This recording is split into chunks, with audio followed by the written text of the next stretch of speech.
Before dawn burned off the har on the Moray Firth, people were already shaping the land into a theatre of memory.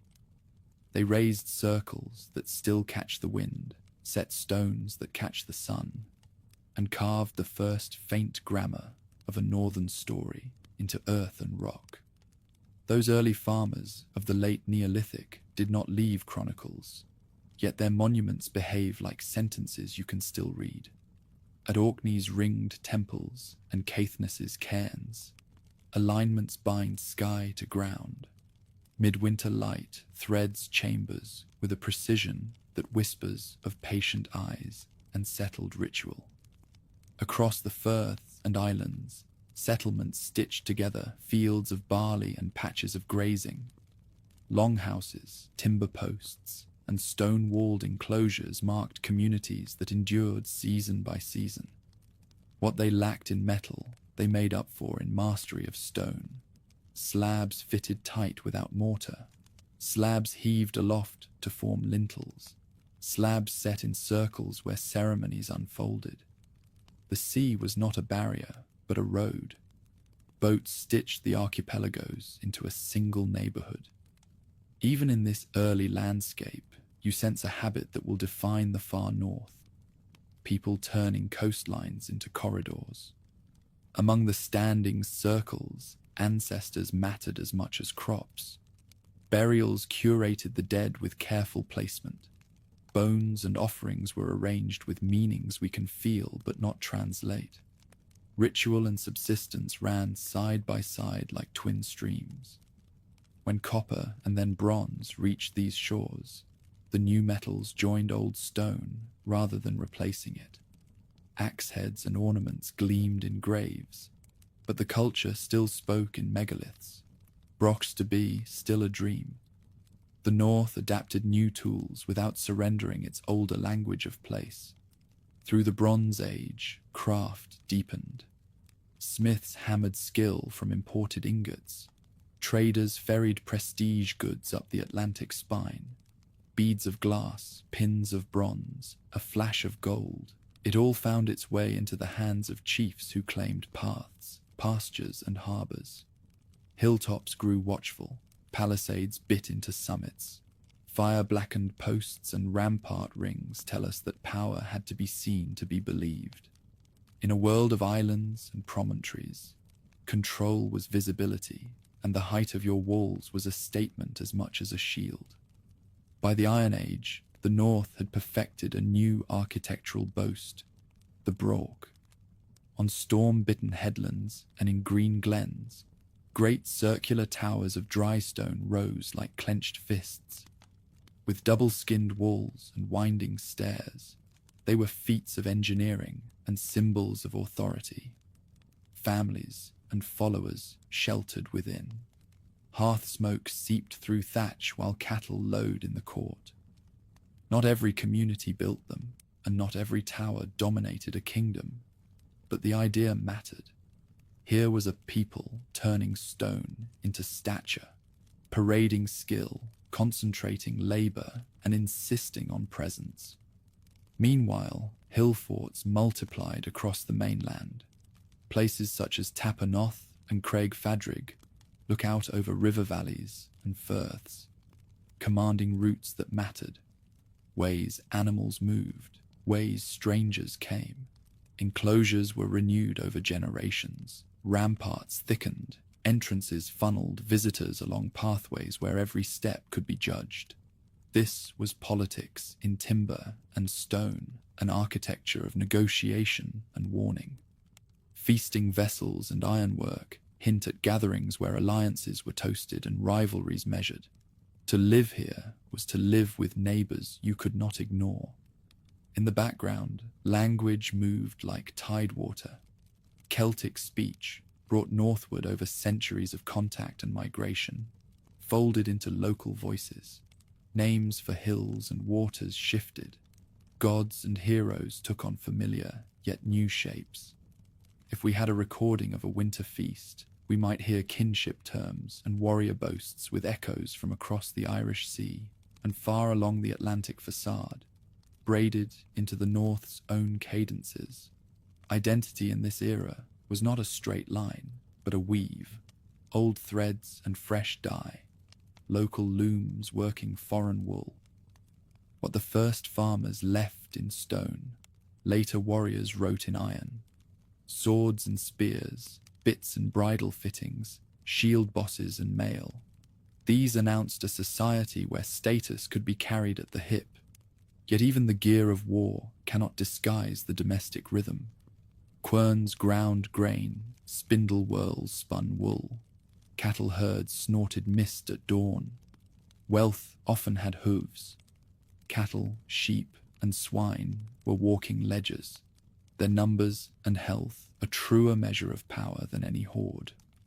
Raids and retaliations negotiated the movement of animals as much as territories. Far to the south, the Mediterranean world sharpened its gaze on the misted edge of the map. Traders and scouts told tales of a rugged land beyond the broader lowlands, a place of hills, bogs, and ferocious seas. When legions finally looked north in earnest, they found not a void, but a mosaic. Confederated groups that could gather fast, disperse faster, and fight in ground they knew by heart. The first direct clash of that mosaic with imperial ambition came under a governor determined to make his name. On a day remembered as Mons Graupius, sometime in the 1st century A.D., a Roman army marched to the edge of the highlands and met a massed northern host. The historian who tells the story emphasizes discipline versus fury, open order against rush and raw. Whatever the precise numbers, the scene is clear enough. An empire trying to pin down a wind. The battle's result, Romans claiming victory, the highlanders receding into the hills, did not settle the north. It merely taught everyone how little a pitched engagement could change a landscape built on dispersal and persistence. After the clash, forts sprouted along the river lines and through the low country. Roads pressed forward, mile by mile, then faltered. Garrisons watched empty horizons and counted shadows. Patrols found that a foe who will not stand still is less a target than a rumor. To hold ground in the far north, an army needed not just men and money, but a way to turn moor and mountain into something it could read. That literacy never quite arrived. Seasons unraveled the long supply lines. Timber rotted, frost bit stone, and the local calculus of risk favored ambush over stand-up fights. From this stalemate came a pair of lines that would define experience for centuries. Hadrian's Wall, raised in AD 122, threw a stone sentence across Britain, a frontier written in ditches and towers and marching camps. 2 decades later, the Antonine Wall pushed the script north to the Forth and Clyde, testing whether another line might hold. The walls were not merely military. Each became a market, a customs point, a conversation. Traders and families moved along their length. Information seeped through their gates. South of the stones, imperial law. North of them, a world that watched, traded, and refused to be absorbed. In that watching world, faces were marked by more than weather. Tattooing and body art, celebrated by outside observers who loved to exoticize the frontier, signaled belonging. Whether with pigment, puncture, or both, skin carried stories, kin ties, battle deeds, rites of passage. A nickname born from such practices would later stick, a label first used by outsiders and then, in time, adopted as a banner. Long before that name hardened, the habits it described were already rooting an identity grounded in endurance and display.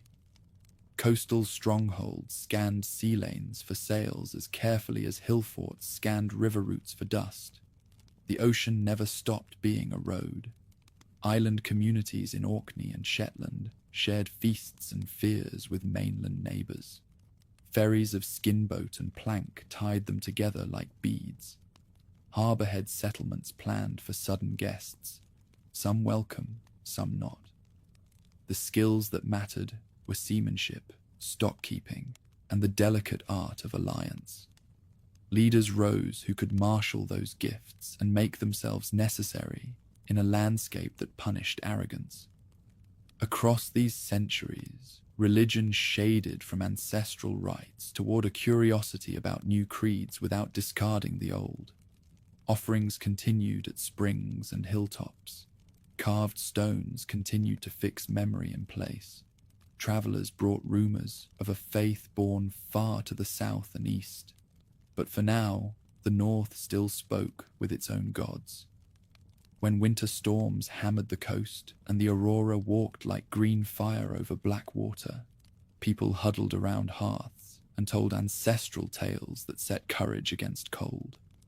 By AD 200, the elements that would feed a distinct northern kingdom were already in the soil.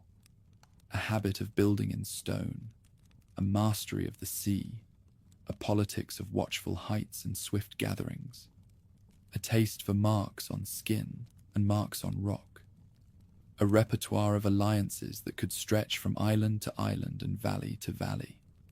South of the frontier lines, officials wrote reports about a restless periphery.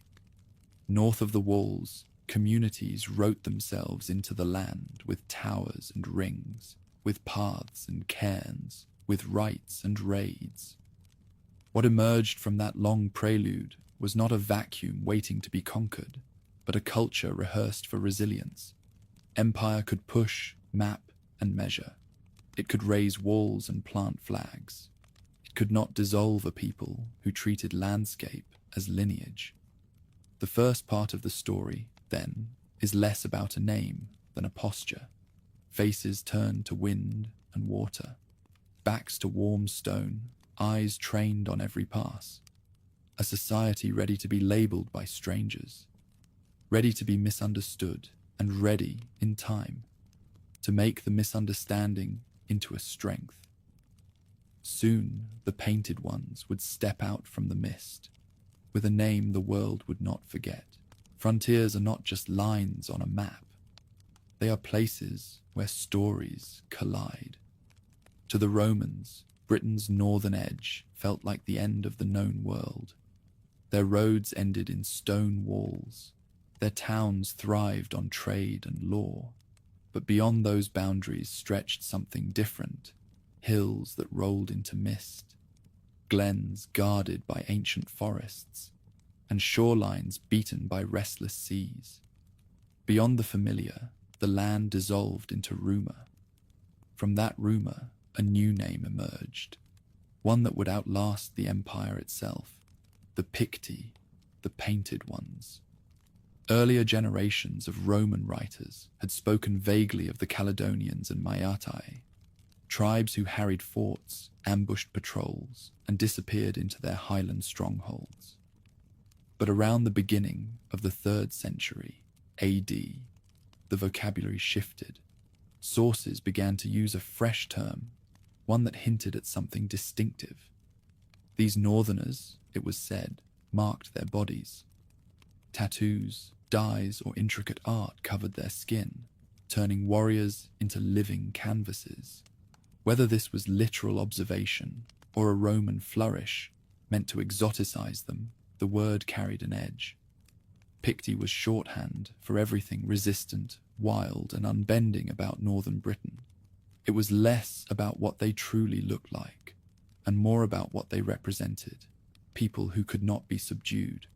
The timing of this new label was no coincidence. In AD 208, Septimius Severus, Emperor of Rome, personally marched into Scotland at the head of one of the largest armies ever assembled on the island. He was determined to succeed where previous governors had faltered, to finally bring the north to heel. Camps were built in long lines across the lowlands. Roads were cut through moors and valleys, bridges repaired, and forts manned. On maps, it looked like progress. On the ground, it was a nightmare. The further the legions pressed into the hills, the more their discipline was tested by enemies who refused to fight by the book. The Picts, or those whom Rome now called by that name, did not gather for pitched battles. They watched, They waited, and then they struck. Patrols were swallowed by bogs, where footing gave way under heavy armor. Convoys were harassed until their supply wagons burned. Ambushes bled men away without offering a target to retaliate against. Roman sources admit, even if grudgingly, that this was not a war of glorious victories, but one of exhaustion. Severus reported triumphs to the Senate, raised monuments to himself, and claimed Britain pacified. Yet when the legions pulled back, the land reverted immediately to its own rhythm. Raids resumed, forts trembled, and the frontier line remained as fragile as ever. What followed revealed more about Pictish power than any one battle could. Almost as soon as Roman troops withdrew to safer ground, waves of incursions surged southward. They came on foot across the uplands, striking pastures and small settlements, or by boat along the coast, where ships could slip past garrisons and strike villages in the shadow of Roman towns. Cattle were driven off, crops destroyed, captives taken. The aim was not conquest in the Roman sense. It was disruption, plunder, and prestige. Success in raiding raised a leader's standing, and that success could be shared across allied groups, at least for a season. These raids revealed something critical. The Picts were not merely fragmented tribes acting at random. The scale of attacks suggested cooperation. Confederacies, loose, shifting alliances, must have been forming. A chieftain who could call together warriors from several valleys would wield influence, though probably only for as long as the campaign lasted. It was a system of power, designed for flexibility. Unity was temporary, but effective. Leadership was situational, but respected. In such a landscape, political centralization was neither possible nor desirable. What mattered was the ability to rally quickly, to strike hard, and to disperse before a stronger foe could retaliate. Rome struggled to respond. The Antonine Wall, reoccupied in bursts of optimism, proved too expensive to hold. Hadrian's Wall, further south, was strengthened. Its gates narrowed, its watchtowers expanded. Garrisons grew along the frontier, mile castles dotted the landscape, and mounted patrols scouted the valleys. Yet none of this ever provided certainty. A wall could stop a formal army. It could not stop raiders who knew every path through bog and forest. The frustration of governors is preserved in the endless repetition of their reports. Victories claimed, stability announced, only for the same cycle of raids to erupt again within months. Behind Roman anxiety lay a growing recognition. However much they mocked or demonized the painted northerners, the empire had begun to see them as something distinct, not just another set of local tribes. The Picts had become an idea, a collective presence. Their name carried weight in Roman records, because they represented more than nuisance. They symbolized the empire's failure to impose its will on the whole island. Every time their painted bodies appeared in reports, it was a reminder that Rome had limits. The frontier shaped both sides of this relationship. For Rome, it was a boundary to defend, a line where soldiers drilled and administrators counted costs. For the Picts, it was an opportunity. Walls meant concentrated garrisons, concentrated supplies, concentrated wealth, and weak spots waiting to be exploited. The existence of the frontier created a shared identity for those living beyond it. They were not simply Caledonians, Maiatai, or other tribes anymore. They were the people on the other side, the people Rome had given a single name. At the same time, the Picts were not only raiders. Archaeological evidence from this period, hill forts renewed, brocks repaired, settlements expanding, suggests communities growing in complexity. Farms fed larger households, craftwork spread, and exchange with the south, whether through trade or plunder, brought new goods into circulation. The frontier was porous. Roman glass beads, brooches, and coins have turned up in northern sites, objects that may have been traded, looted, or gifted as part of diplomacy.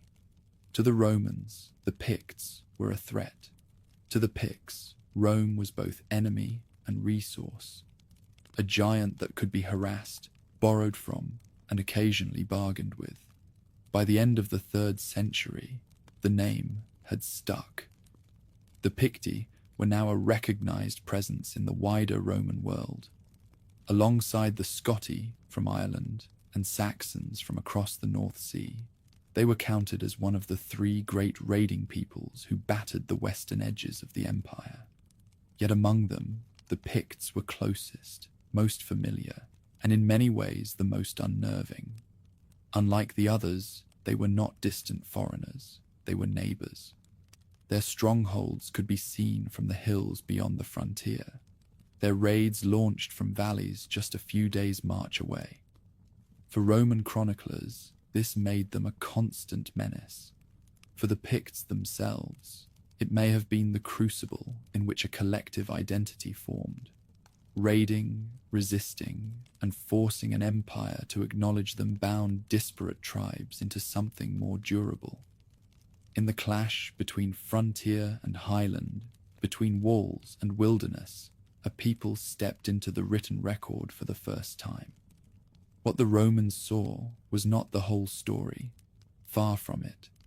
Their descriptions of body paint, savagery, and chaos tell us as much about Roman prejudice as about northern reality. But names have power. With Picti, the Romans gave their opponents a new label, one that outlasted the legions themselves. For the next 6 centuries, that word would carry the identity of Scotland's lost kingdom.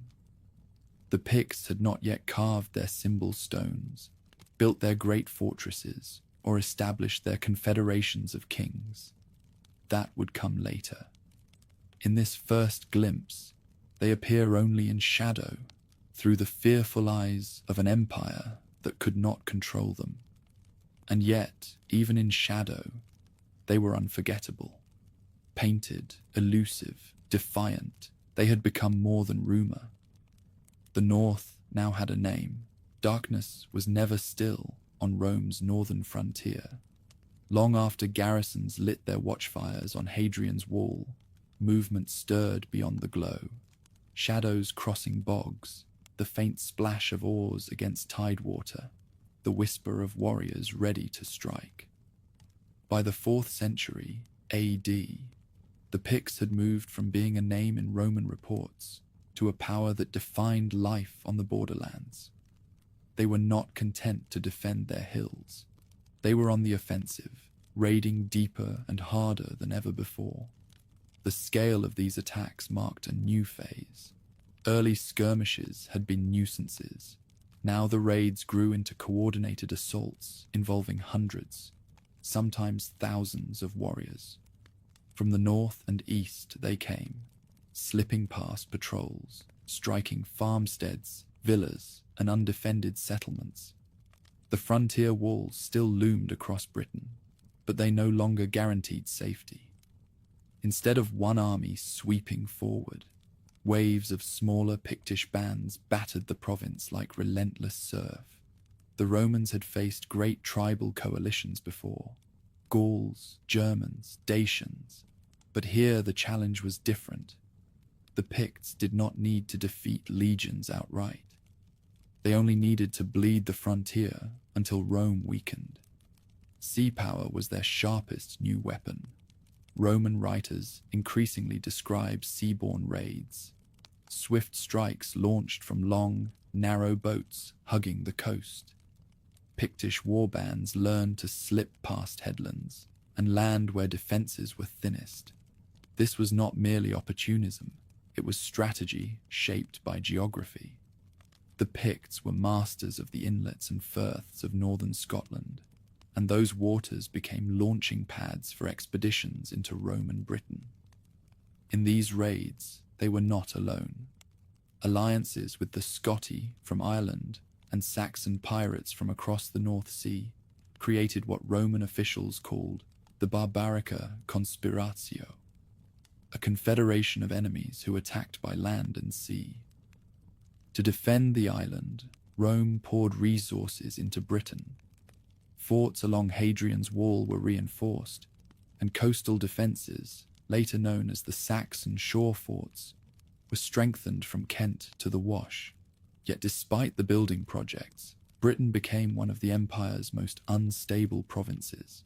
Garrison troops were overworked and underpaid, civil settlements shrank under pressure, and leaders struggled to maintain authority. By the middle of the century, the chronicler Ammianus Marcellinus was describing Britain as harried by the united tribes of Picts, Saxons, Scots, and Atticotti. Among these, the Picts were the closest, the most familiar, and often the first to be blamed whenever the frontier faltered. Within Pictland itself, a new figure emerges from legend and tradition, Drust, son of Urup. Later sources credit him with a reign of 60 years and 100 battles, a mix of myth and memory that nonetheless reflects the era's turbulence. Whether Drust was one man or a composite memory of several war leaders, the tradition signals the rise of kingship. Raids required coordination, distribution of spoils, and charisma to bind warriors together.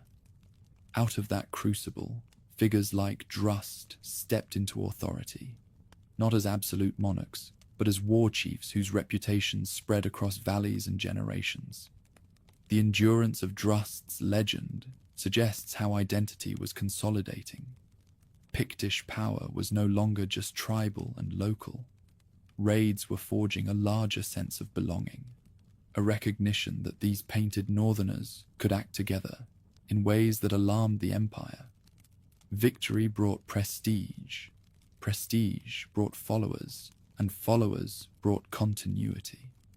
For the first time, kingship in Pictland carried weight beyond one tribe's boundary.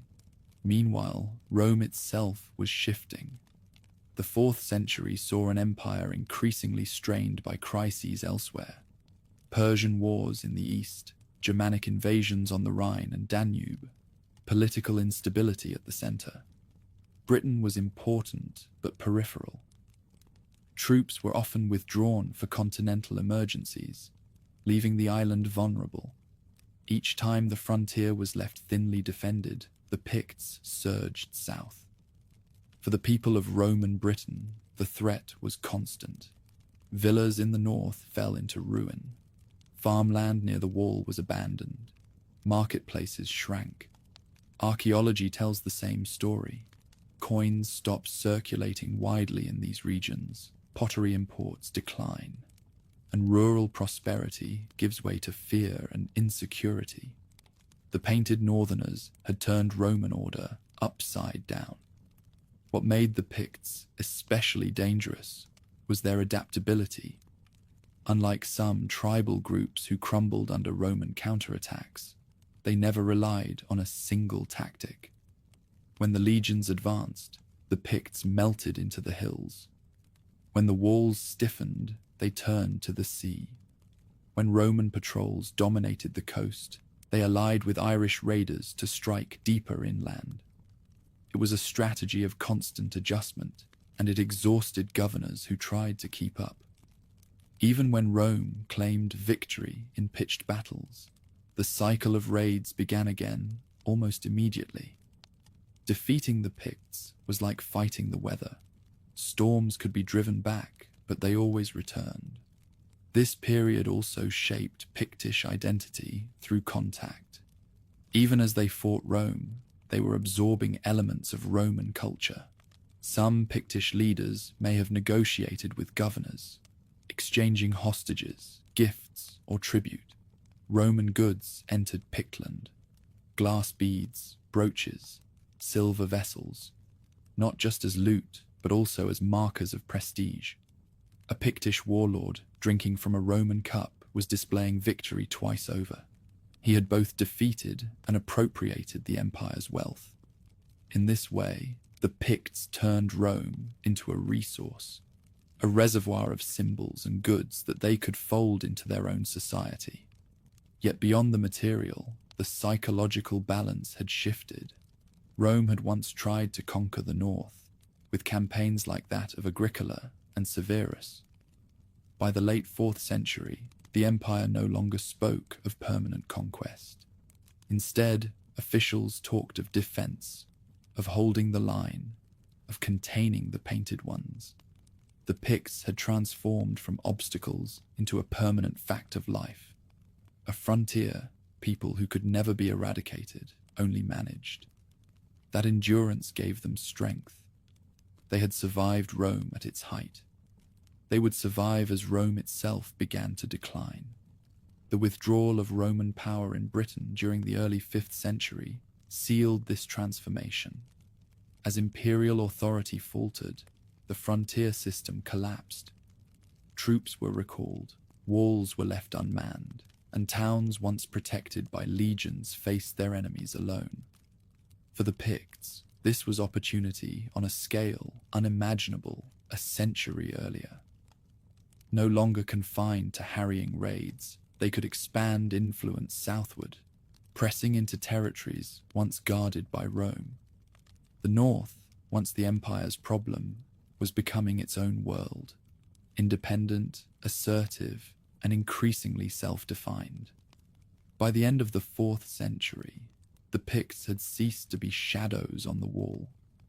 They had become a force in their own right, raiders on sea and land, allies and rivals of neighboring peoples, and a society producing kings remembered in legend. The frontier had shaped them, but they had also shaped the frontier, turning walls and forts into monuments to Rome's limits. In resisting, raiding, and enduring, the Picts had written themselves into history. No longer just the painted ones in Roman imagination, they were a people whose power and presence would carry them into the next age of kingdoms. When Rome abandoned Britain in the early 5th century, its walls and forts still stood, but the empire's protection was gone. To the south, towns shrank, villas fell into disrepair, and new powers began carving out territories in the ruins of Roman order. To the north, the Picts entered a new phase of their story. Freed from the constant pressure of legions, they no longer defined themselves merely as raiders. They began to consolidate into recognizable kingdoms, their identity hardening around both tradition and transformation. What had once been a loose federation of tribes was evolving into something larger, a confederation of Pictish kingdoms. Tradition remembers a figure called Cruithne, sometimes styled the father of the Picts. Later sources claim he divided the land among his 7 sons, establishing the 7 great territories of Pictland: Cate, Si, Sercin, Fib, Fidach, Fotla, and Fortriu. These names echo in medieval manuscripts like the Pictish Chronicle, written long after the events it describes. Whether the story of Cruithne was history, myth, or a symbolic genealogy, it served an important function.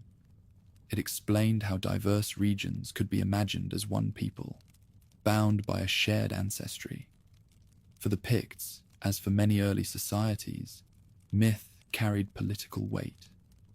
To trace lineage to a founding figure was to claim legitimacy in a world where power depended on kinship. Behind the legend, the geography of these 7 kingdoms tells its own story. Cate corresponded to Caithness in the far north, Say to the lands of Mar and Buchan, Sercin to Angus and the Mearns, Fib to modern Fife, Fidach to Moray and Ross, Fotla to Athol, and Fortriu to Strathearn and Menteith. These were not centralized monarchies in the later sense, but regional strongholds, each dominated by its own ruling dynasty. Together, they formed the patchwork of early Pictland. Archaeological evidence, fortresses on hilltops, symbol stones appearing in the landscape, fortified sites like Craig-Fadrig near Inverness, suggests that local kings controlled valleys and coasts, competing and cooperating as needed. The timing of this consolidation was no accident. With Rome's retreat, power was up for grabs. In the west, Dalriata, the Gaelic kingdom of settlers from Ireland, was rising. To the south, Brittonic kingdoms such as Strathclyde were holding on to fragments of Roman inheritance. Across the North Sea, Angles and Saxons were carving new realms out of eastern England. The Picts could not remain scattered. Survival required structure. Confederation was their answer, not a single king overall, but a web of kingdoms bound loosely together, capable of rallying for defense or expansion. At the same time, a quieter revolution was stirring. Christianity, carried across the sea from Ireland and Britain, began seeding itself in Pictish lands. Missionaries journeyed into the north, preaching a new faith that spoke of one God, one law, one salvation. For a society built on kinship gods, ancestor veneration, and rituals tied to land and season, the message was disruptive. Yet it also offered opportunities. Aligning with Christianity meant access to a wider world of learning, diplomacy, and prestige. The first conversions were likely tentative, small communities forming around early monastic outposts.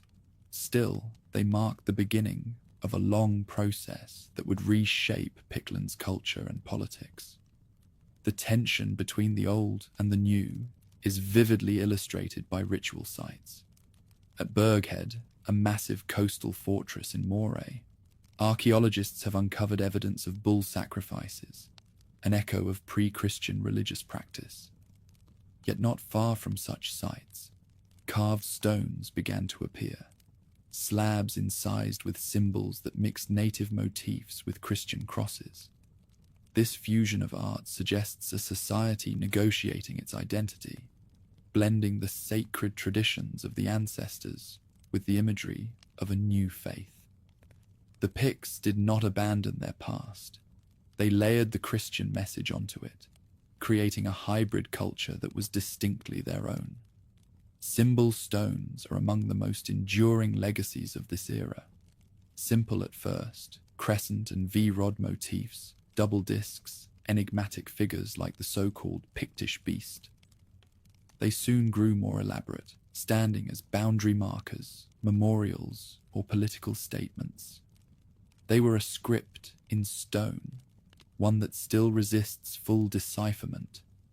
What they undoubtedly did was mark identity.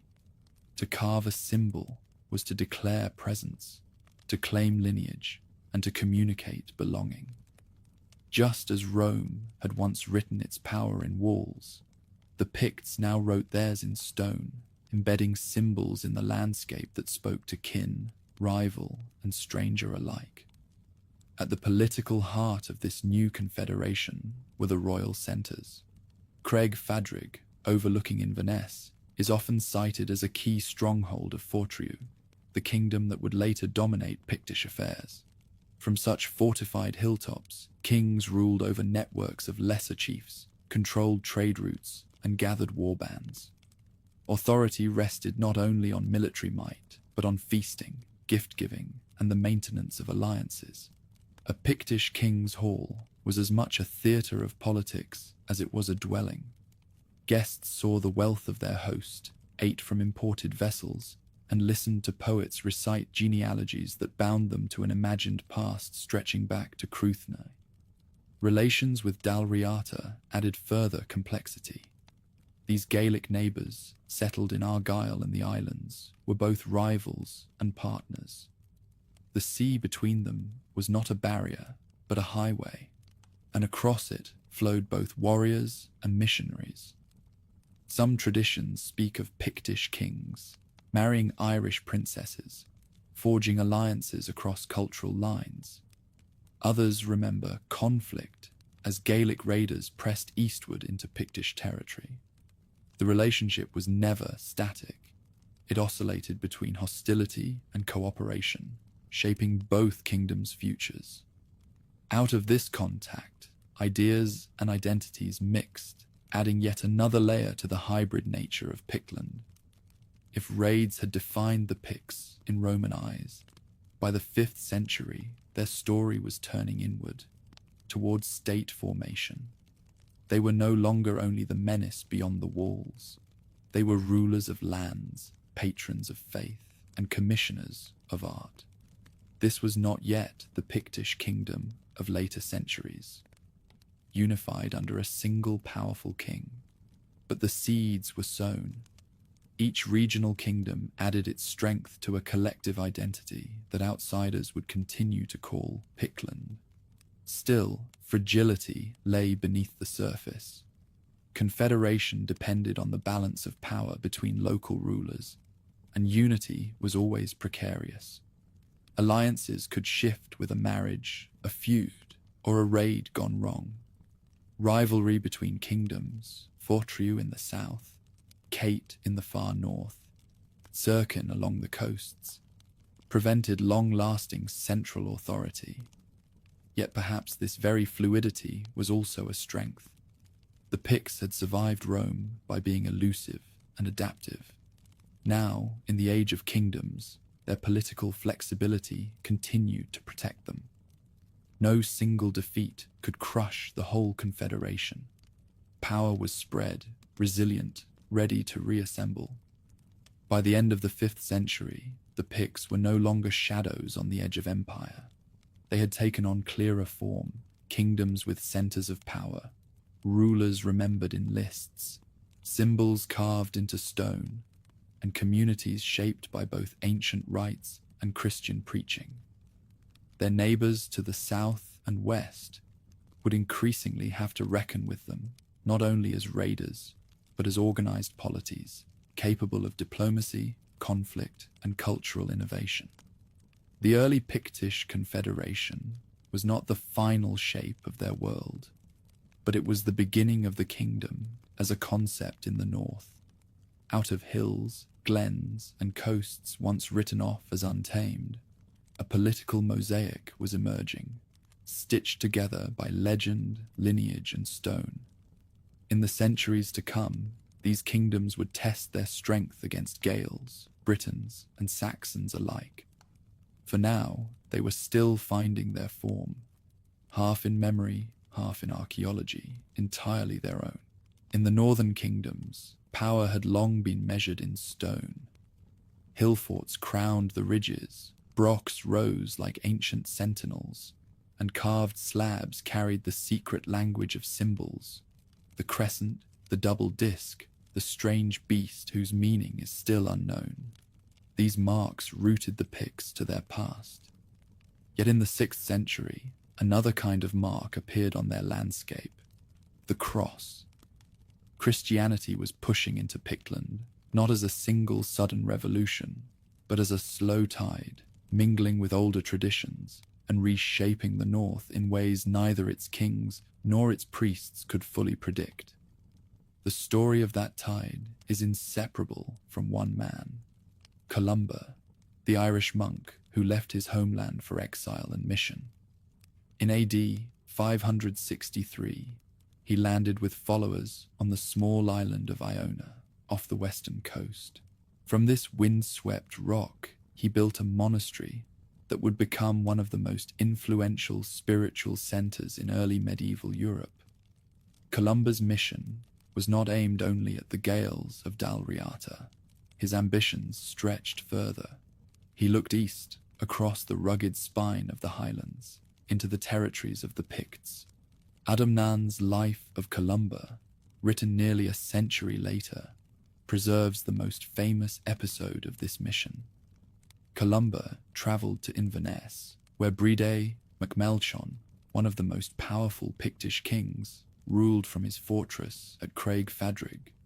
The story tells of Columba barred at the gates, praying until they opened of their own accord, and of Bride finally receiving him with honour. Whether the miracle happened as told or not, the political reality was clear. The abbot of Iona had entered the orbit of Pictish kingship. For Brede, conversion, or at least openness to the new faith, was more than a personal choice. It was politics. Christianity connected a king to networks stretching across Ireland, Britain, and beyond. Monks carried not only scriptures, but also literacy, diplomacy, and prestige. To host Columba was to gain access to that world, to stand alongside rulers who were already Christian, and to cloak authority in divine sanction. Yet adopting the cross also meant balancing tradition. Brede presided over a court steeped in ancestral rites, sacred feasts, and seasonal ceremonies. A king who turned entirely away from these risked alienating his own followers. The spread of Christianity was therefore gradual, careful, and strategic. The archaeological record confirms this blending. At Burghead Fortress in Moray, evidence points to bull sacrifices that may have been central to Pictish ritual life. Such ceremonies would not vanish overnight. Instead, they coexisted for generations with Christian preaching. A warrior might receive baptism, but still join in a seasonal sacrifice.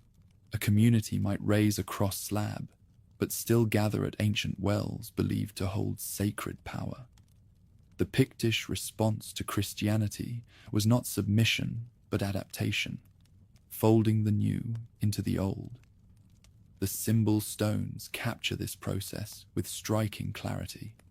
Early Pictish carvings display abstract motifs: crescents, zeed rods, double discs, enigmatic animals. With the arrival of Christianity, crosses begin to appear on these stones. At first, the cross is simply one symbol among many. Later, it dominates the design. Yet the older motifs never disappear entirely. Even on the grandest cross slabs, hunting scenes, animals, and ancestral symbols persist. The art of the Picts became a dialogue between faiths, a stone-bound conversation between past and present. Monasteries grew into centers of this transformation. Excavations at Port Mahomac on the Tarbat Peninsula reveal a remarkable sight: a monastery functioning as both spiritual center and industrial hub. Here monks copied manuscripts, carved intricate stone slabs, and crafted fine metalwork. Literacy gave the church enormous influence. In a society where history was preserved through memory and symbol, the ability to write created new kinds of authority. From Port Mahomac and Iona, networks of learning spread through Pictland, carrying both faith and the prestige of scholarship. Kings quickly recognized the value of patronage. Supporting monasteries brought prestige, allies, and legitimacy. A Pictish ruler who founded or endowed a church was not only demonstrating piety, but also projecting power. Christianity tied royal families to saints' cults, relics, and prayers, all of which could be invoked to reinforce authority. Yet kings also had to navigate resistance. Some subjects clung to ancestral rites. Druids or wise men guarded the old knowledge, and rural communities were slow to abandon customs tied to harvests and fertility. Conversion was uneven, strong in royal centers, weaker in the hinterlands, contested at the edges. The relationship with Dalriata added further weight. The Gaels to the west had embraced Christianity earlier, and their missionaries were moving east. If the Picts rejected the faith, they risked being cast as backward. If they embraced it, they joined a prestigious network stretching across the Irish Sea. Conversion thus became part of the rivalry between kingdoms. Each side used religion as both weapon and bond, a tool of competition and alliance alike. Burial practices show how deeply these changes cut into daily life. Pagan graves often included goods, weapons, ornaments, offerings for the journey. Christian burials, by contrast, were simpler, oriented east to west, stripped of possessions. In some cemeteries, the two traditions overlap, one grave aligned to the rising sun, another beside it with goods for the afterlife. Communities were negotiating belief at the graveside, trying to reconcile old hopes with new promises. The Pictish church itself bore the marks of its origins. In this period, it leaned heavily toward Celtic Christianity, shaped by Irish practice rather than Roman custom. Differences over the dating of Easter and the tonsure worn by monks may seem minor to us, but they were profound in their symbolism. They signaled that the Picts were not passive recipients of a foreign creed, but participants in a broader conversation, shaping their own version of the faith. Later reforms would bring them closer to Rome, but in the 6th century, the church in Pictland had a distinctive voice of its own. Conversion also transformed memory. Stories of saints and miracles began to replace older myths as the foundation of authority. A king might once have traced his lineage back to legendary ancestors like Cruithne. Now he might claim blessing through association with Columba or another holy figure. Monks became the chroniclers of royal deeds and the keepers of genealogies that wove divine favor into dynastic ambition. Christianity reshaped not just worship, but the way history itself was told. Still, the old gods were never fully banished. They lived on in stories, in place names, and in the whispers of ritual practice. Even as crosses dominated new monuments, echoes of pagan belief survived in the background of Pictish life. Christianity may have claimed the official stage, but the older faiths lingered in the wings, reminders that transformation is always a process, never an instant. By the late 6th century, the cross had taken root in Pictland, but the kingdom was far from settled. Missionaries had found patrons, monasteries had risen, and carved stones testified to a society in transition. Yet faith did not silence the clash of arms. The Gaels of Dalriata were pressing eastward. The Angles of Northumbria looked north with ambition. The next century would test whether the Picts' newfound faith could endure the weight of war. Christianity had entered their world, but survival still depended on warriors, kings, and the defense of their land. The arrival of Christianity did not quieten the north. Kings might host monks at their courts, monasteries might copy gospels on parchment, but beyond the cloisters, the clang of weapons never faded.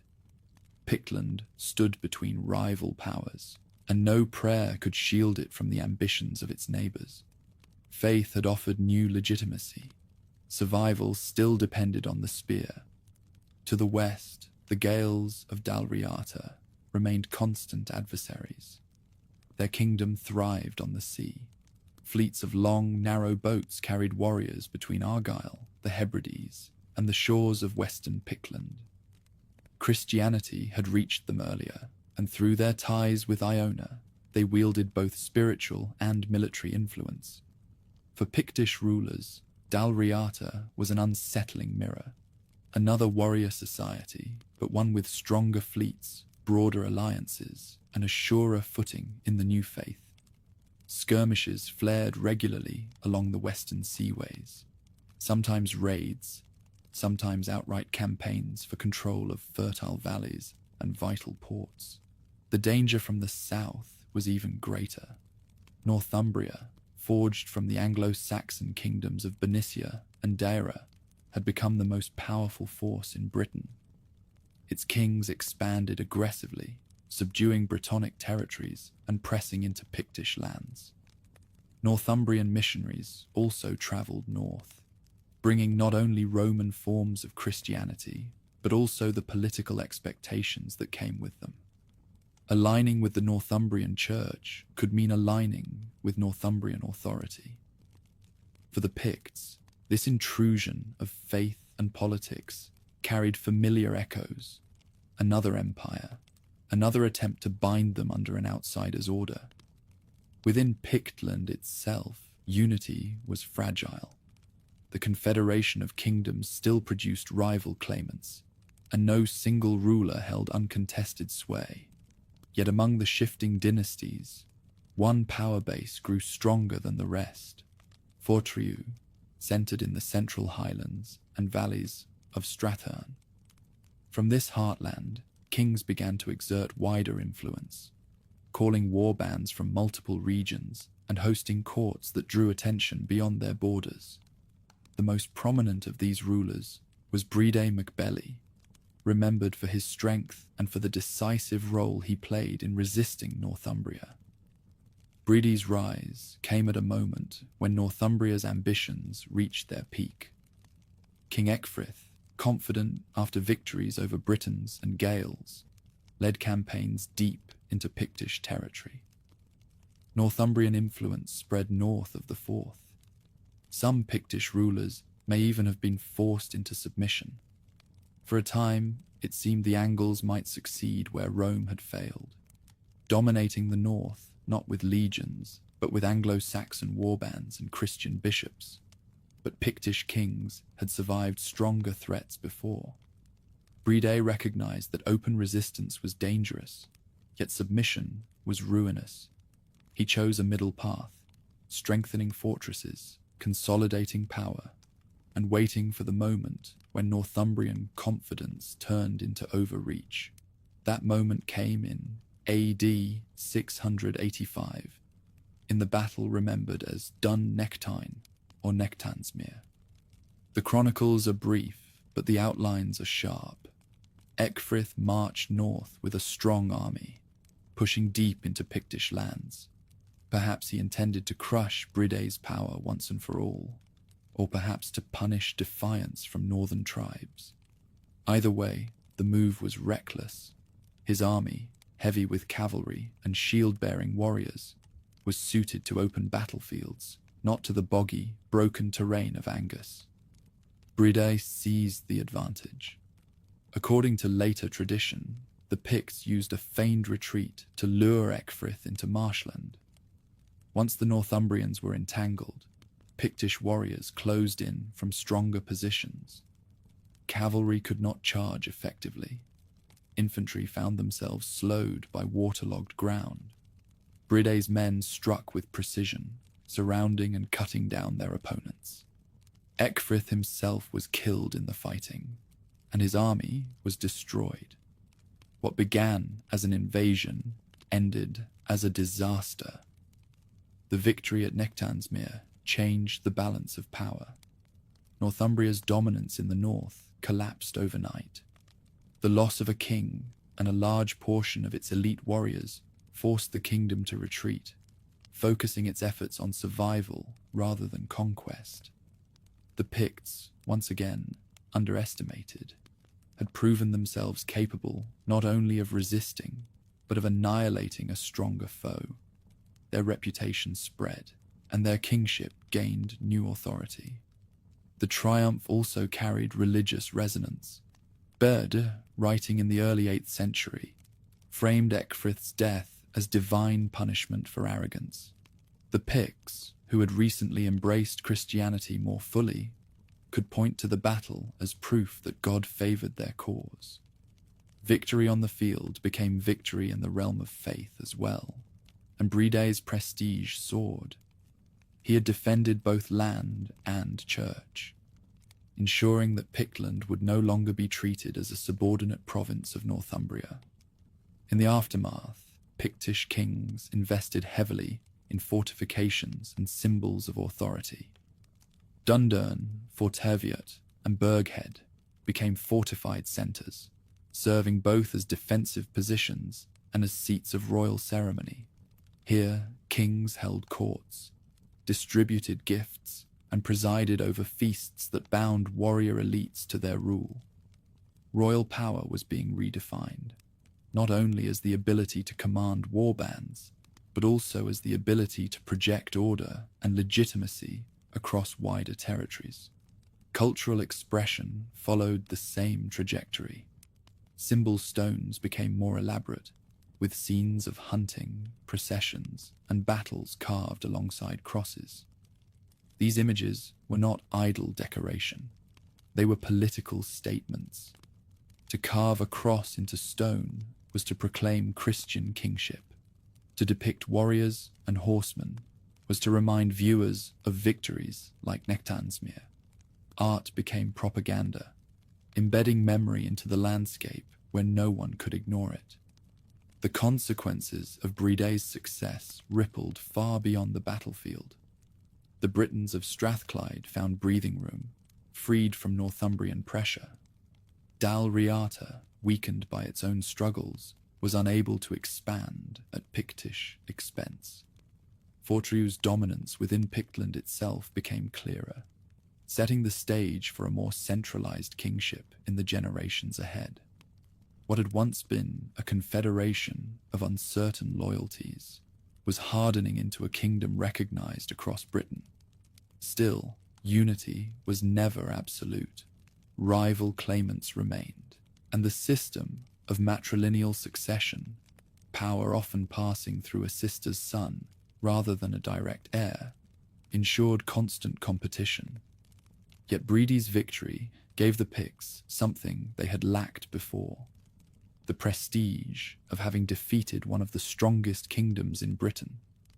That prestige was a currency in its own right, one that future kings would spend carefully as they sought to hold their fragile confederation together. Nectansmere was not the end of conflict. It was the beginning of a new balance. The Picts had proved they could destroy their enemies when threatened, but survival would require more than victories. Diplomacy with Ireland, careful management of the church, and constant defense of coastal strongholds would all be needed in the decades ahead. Bride had shown the path, but his successors would have to walk it in a world still filled with enemies. Bride mac Bailly inherited a kingdom shaped by triumph and uncertainty. The great victory at Nectansmere in 685 had humbled Northumbria and proven the Picts capable of standing as equals among the powers of Britain. Yet military glory alone could not secure stability. Bride's challenge was to turn fleeting prestige into lasting authority, to bind fractious dynasties into a single realm. His lineage gave him a formidable advantage. He was the son of Bailly, king of Strathclyde, and a Pictish princess, which meant he carried both Brittonic and Pictish blood. That dual heritage gave him legitimacy across a wide spectrum of elites. His reign was not merely the triumph of one clan, but the assertion of a shared northern identity, strengthened by kinship ties that stretched across kingdoms. In an age when ancestry was political currency, Bride's pedigree gave him wealth of a different kind. He ruled from Fortriu, the Pictish heartland. Scholars place this kingdom in the fertile valleys and uplands of central Scotland, stretching around Strathern and into the Highlands. Fortriu's geography offered strength, access to fertile farmlands, defensive mountain barriers, and routes that led north, west, and south. From fortresses such as Craig Fadrig, perched above the Moray Firth, Bride commanded not only armies, but the symbolic centre of Pictland itself. These fortresses were more than military redoubts. They were stages of power. Inside their timber halls, feasts displayed the king's generosity. Imported glassware and ornate metalwork signalled wealth. Poets recited genealogies, monks copied texts, and nobles pledged loyalty over ale and roasted meat. Gift-giving was essential. Finely worked brooches, silver chains, and ornaments distributed among retainers tied loyalty through display as much as through blood. Authority was not abstract. It was enacted night after night in the ritual of the hall. Bride also turned the cross into an instrument of kingship. The Picts had already begun adopting Christianity in earlier generations, but under his reign, the alignment with Roman practice deepened. He supported reforms that distanced the Pictish church from Iona's influence. placing ecclesiastical lands under royal supervision and favoring clerics who backed his authority. In doing so, he secured both divine sanction and practical control of valuable estates. Christianity was not only a creed, it was an administrative tool. Externally, Bride cultivated diplomacy with care. His links to Strathclyde through his father created a natural alliance across the Clyde Valley. Irish annals suggest correspondence with rulers in Ireland, evidence that the Pictish king was now a figure recognized beyond Britain. Even relations with Northumbria, his former foe, shifted. Defeated but not destroyed, Northumbria remained powerful, and Bride had to balance hostility with pragmatic peace. Occasional raids may have flared, but the wider pattern was one of uneasy recognition. The Picts were no longer subordinates, they were peers. The symbol stones of this period reflect the confidence of a kingdom asserting itself. Earlier carvings had shown abstract designs. Now stones displayed processions, mounted warriors, and crosses of striking size and intricacy. The Abelemno stones, with their vivid scenes of battle, belong to this cultural flowering. These were not anonymous works of art. They were political statements, set in the landscape to remind everyone, villager, noble, rival, that the Picts were a people with kingship, faith, and permanence. Bride's reign set a precedent, but the Pictish system of succession guaranteed turbulence. Authority did not pass neatly from father to son. Instead, matrilineal principles meant that nephews, cousins, and brothers could all stake claims. Each king had to balance rival branches of the dynasty, binding them with hostages, marriages, and gifts. Bride's charisma and heritage had held these tensions in check, but his death in 693 left the equilibrium fragile. The kings who followed faced the same paradox. Pictland was unified in name, but its unity rested on personal authority that had to be continually renewed. Rival claimants vied for dominance. Irish annals record sudden deaths and short reigns, evidence of the knife edge on which royal authority rested. Yet the memory of Bride's kingship and the structures he strengthened gave these successors a framework. Fortriu remained the centre, fortresses continued as royal halls, and the church increasingly acted as the kingdom's ideological partner.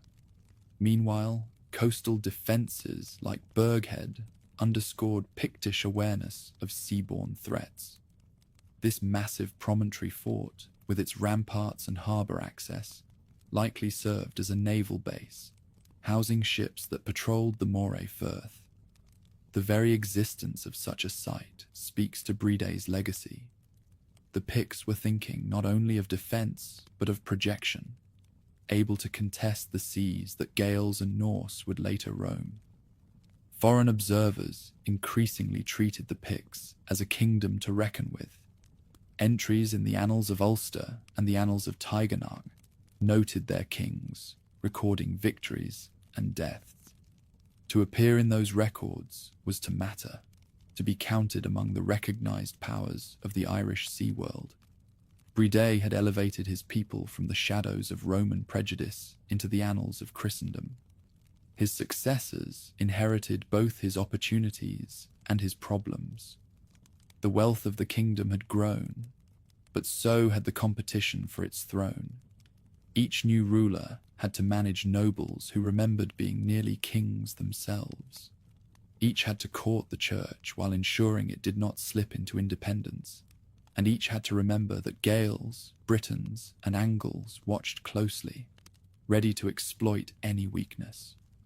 Bride MacBelly had shown that a Pictish king could rule not just as a warlord, but as a monarch with prestige across Britain.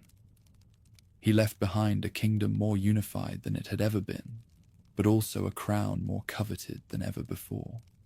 The next generation would struggle to hold together what he had built. Some would fail. One, Angus MacFergusa, would succeed beyond measure. But before his rise, the Picts would endure a storm of rival claimants and shifting loyalties, a reminder that even unified realms in the north were never free from fracture. After Bride, unity became harder to sustain.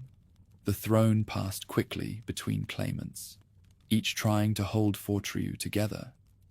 From this turbulence, one king, Oengus, would eventually rise, but not before decades of bitter struggle. Power in Pictland had never been simple. Kings did not rule as solitary figures, commanding from above. They reigned through webs of kinship, marriage, rivalry, and fragile loyalty. The system of matrilineal succession, in which authority often passed through a sister's son rather than a direct heir, made every succession a contest.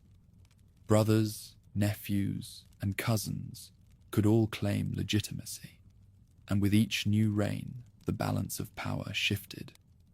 The early 8th century was a time when those rivalries threatened to unmake the unity that Bride's victories had secured. The Pictish Chronicle preserves only fragments of these years, terse lists of names, the occasional length of a reign, little else. But archaeology and analytic entries from Ireland and Northumbria sketch the outlines. These decades were marked by internal struggles and renewed tension with neighbours, as ambitious kings fought not just for survival, but for recognition as the master of all Pictland. One of the most visible figures was Nectan Nepos Uerb, who first came to power in 706. His reign was marked from the start by conflict, both within and without. In the west, the Gaels of Dalriata continued their contest for the coastal lands, raiding into Sierkin and the lands of Fib. In the south, the Northumbrians sought to reclaim some of the dominance lost after Nectansmere. Their kings, mindful of past defeats, sent both missionaries and armies northward, determined to shape Pictland by persuasion or force. But Nectan's challenges were not only military. Religion, which had once been a unifying force, was now a battlefield in its own right. The Pictish Church had long followed Irish customs, inherited through Columba's legacy at Iona. Roman missionaries, however, argued for conformity with continental practice, above all in the dating of Easter. It was a matter that might seem trivial, but the stakes were high. To side with Iona was to align with the Gaels. To side with Rome was to strengthen ties with Northumbria and the wider church. Nectan, seeking legitimacy and allies, leaned toward the Roman side. He corresponded with Northumbrian clerics, reorganized church lands, and began to assert royal authority over the ecclesiastical structure. This choice carried political weight. Aligning with Rome gave Nectan prestige, but it also sparked resistance among factions loyal to Iona. Clerics and nobles who had built their power on Celtic tradition resisted his reforms. In a kingdom where kingship itself was contested, religious division deepened political instability. It was a reminder that in Pictland, faith was never separate from rule. To reshape the church was to reshape the kingdom. Amid this turbulence, the Northumbrians tested their strength again. Raids and skirmishes flared along the southern borders, and Northumbrian influence seeped north through religious patronage and political pressure. The Picts, wary of repeating Ecgfrith's catastrophe, fought more cautiously. The frontier became a zone of constant tension, Anglian kings pressing north with ambition, Pictish kings straining to hold them back without losing ground to rivals at home. The fragility of Nectan's position became clear in 724, when he was driven from the throne. The sources do not tell us who deposed him. Perhaps a rival claimant with stronger backing, perhaps internal factions angered by his church reforms. For a decade, other rulers held sway, while Nectan languished in exile. His return to power in 728 was brief and embattled, but it reveals the cyclical nature of Pictish politics. Kings could fall and rise again, legitimacy never entirely extinguished. During this same period, another figure was rising who would dominate the later years of the century. Oengus MacFergusa, remembered in Irish annals as a formidable and ruthless king. His path to power was marked by violence, culminating in the Battle of Moncrieff in 729, where rival factions clashed for supremacy.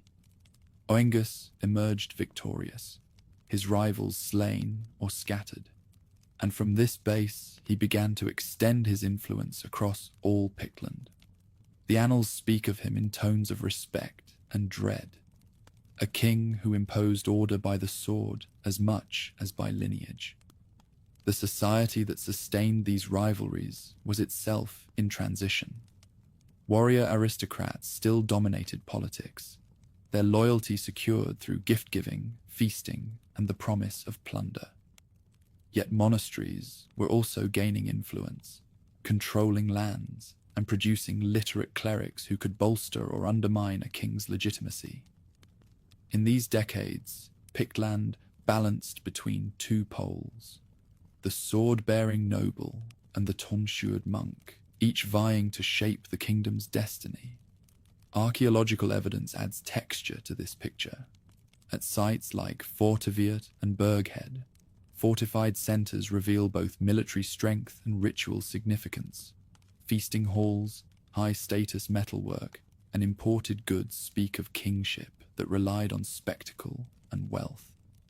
Meanwhile, carved stones grew more ambitious, their designs blending native symbols with increasingly elaborate crosses.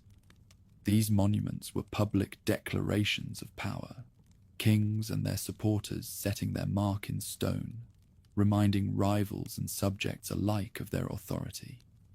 The Pictish chronicles' terse king lists may read like dry accounting, but behind each name lies drama, battles fought on river plains, halls filled with rival factions whispering betrayal, monks debating theology with the weight of kingdoms in their arguments.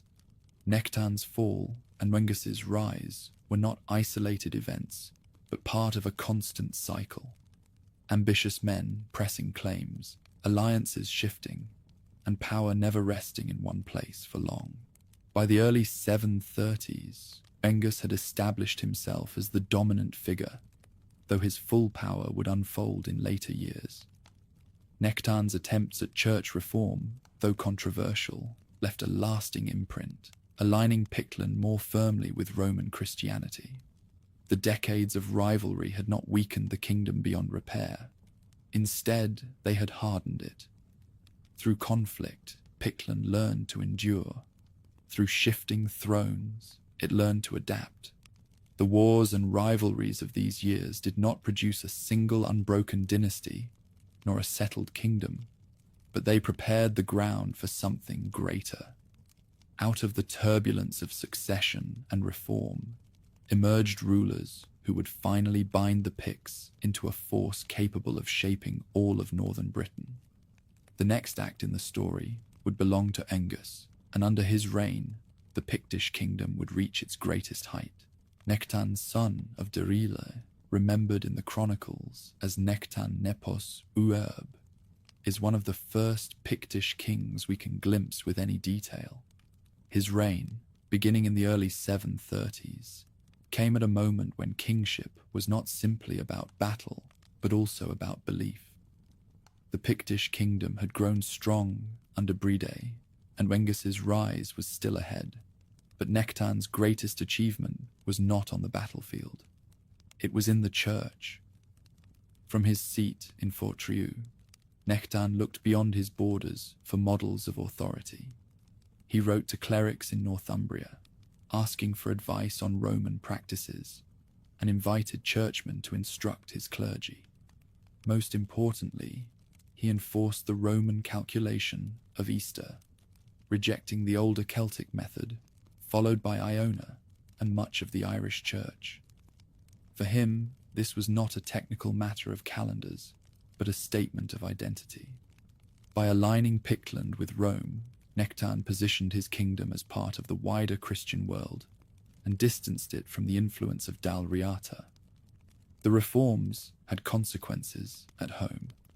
Ecclesiastical lands were reorganized, monasteries reoriented toward Roman practice, and bishops gained prominence under royal patronage.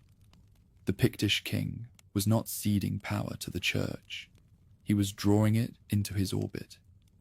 By backing Rome's authority, he reinforced his own, showing himself as a monarch who could dictate not only law and war, but also the faith of his people. In the world of the early Middle Ages, where legitimacy flowed as much from altars as from swords, Nectan's reforms strengthened the crown. Resistance was inevitable. Clergy and nobles tied to Iona resented the change, and the choice split the kingdom's spiritual loyalties. Yet Nectan pressed on. He built stone churches in the Roman style, visible statements that Pictland had embraced new standards. Some accounts suggest he even entered monastic life in his later years, though whether this was genuine piety or political theatre is hard to know. What matters is that Nectan established a precedent. In Pictland, the king could decide the shape of Christianity. While Nectan reformed the church, another figure was rising, whose impact would surpass all others. Oengus I Macfergusa. His reign, stretching from 729 to 761, marks the high point of Pictish power. The Irish annals are filled with his campaigns, victories, and alliances. He was no caretaker of the throne, but a conqueror who turned Pictland into the dominant force of northern Britain. Oengus's path to power was forged in battle. In 729, he seized the throne after defeating rivals at the Battle of Moncrief, a clash that left his competitors dead or dispossessed. From that moment, he ruled with relentless energy. Within a few years, he had subjugated Dalriata, bringing the Gaelic kingdom under Pictish control. It was the first time a Pictish king had ruled both peoples, creating a dominion that stretched from the Firth of Forth to the Hebrides. The conquest of Dalriata was more than a military achievement. It carried symbolic weight. For generations, the Gaels had pressed into Pictish lands, raiding and challenging their neighbours. Now the tables had turned. The Pictish king controlled their fortresses, their fleets, and their monasteries. It was a unification, perhaps temporary, but real, under a Pictish crown. Oengus did not confine himself to the west.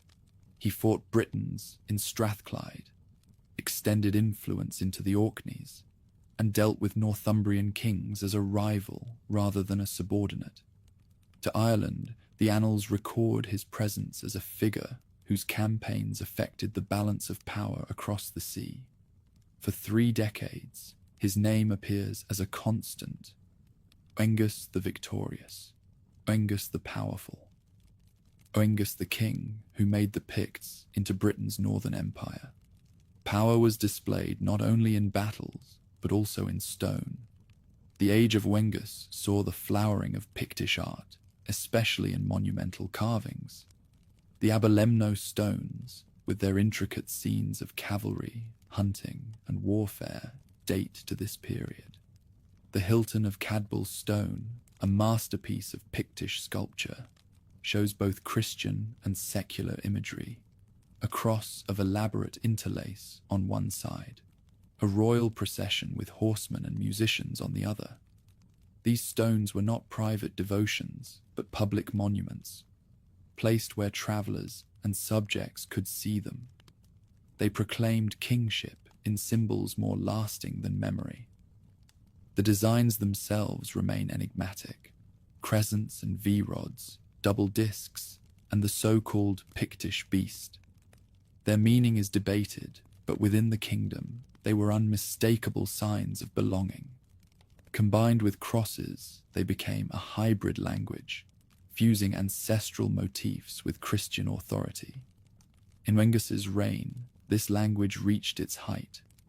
The stones, scattered across the land, formed a visible network of identity, tying local communities to the kingdom and the king. Yet for all his strength, Wengus ruled a fragile system. Pictland was not a centralized state, but a federation held together by charisma, victory, and fear. The same succession system that had produced him could just as easily undo his heirs. Nephews and cousins lurked in every court, ready to claim descent and raise their banners. Unity depended on the constant presence of a king who could command obedience through both gift and violence. The later years of Engus's reign show the strains of this fragility. After decades of dominance, cracks appeared.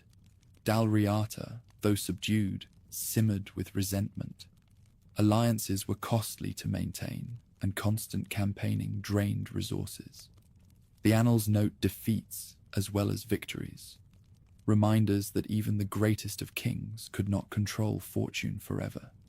Still, when Engus died in 761, he left behind a legacy unmatched in Pictish history.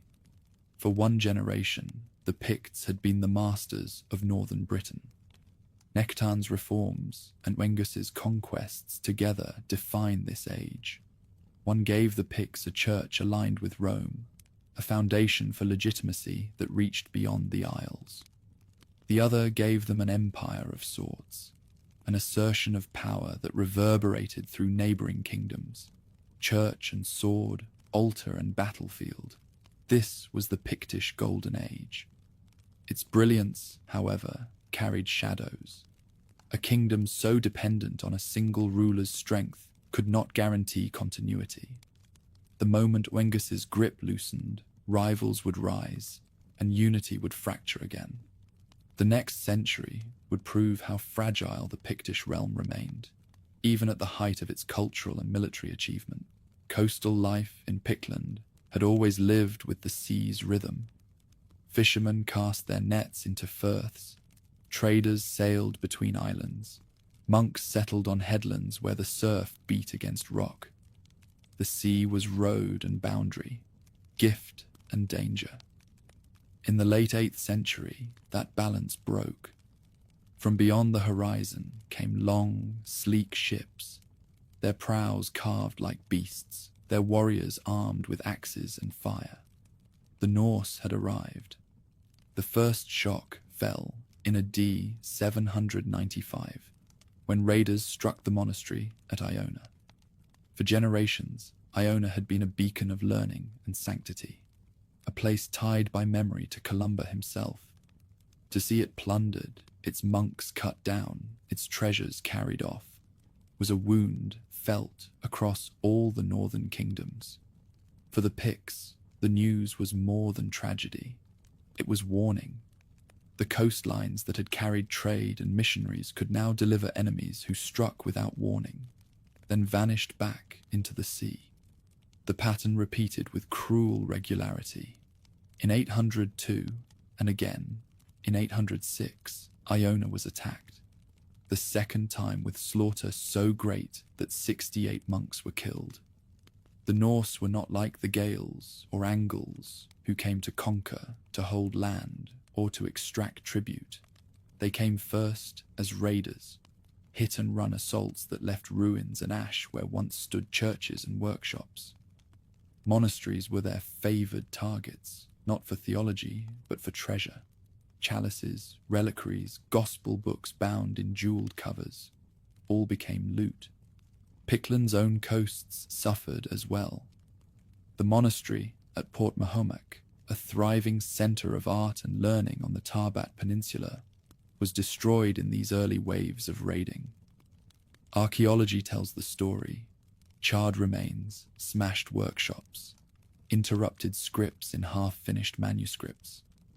A community that had been producing some of the most beautiful sculpture and texts of the age was abruptly silenced. What the Picts had built in stone and faith, the Norse reduced to fragments. The Pictish kings could not ignore the threat. Constantine I, 789 to 820, is remembered as a ruler who tried to organize resistance. His reign saw efforts to defend the coastline, strengthening fortresses like Burghead on the Moray Firth, with its massive ramparts and commanding views of the sea.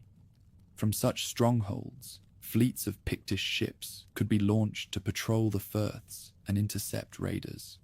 Yet the challenge was immense. Longships were swift, shallow-keeled, and capable of slipping into inlets where no fortification could guard. Defense meant not only soldiers, but vigilance, constant and exhausting. The Norse brought more than raids.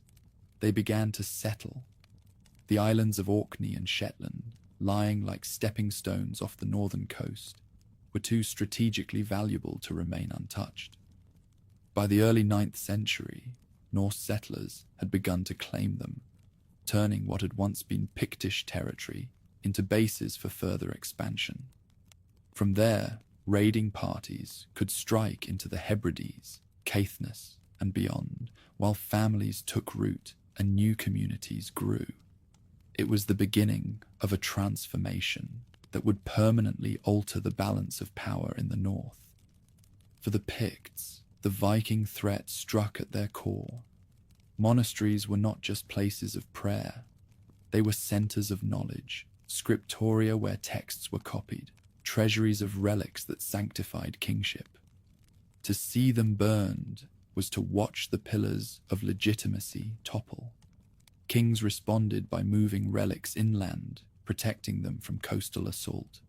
Some accounts tell of St. Columba's relics being removed from Iona to Dunkeld, deep in safer territory, a symbolic retreat that signaled the end of coastal sanctity.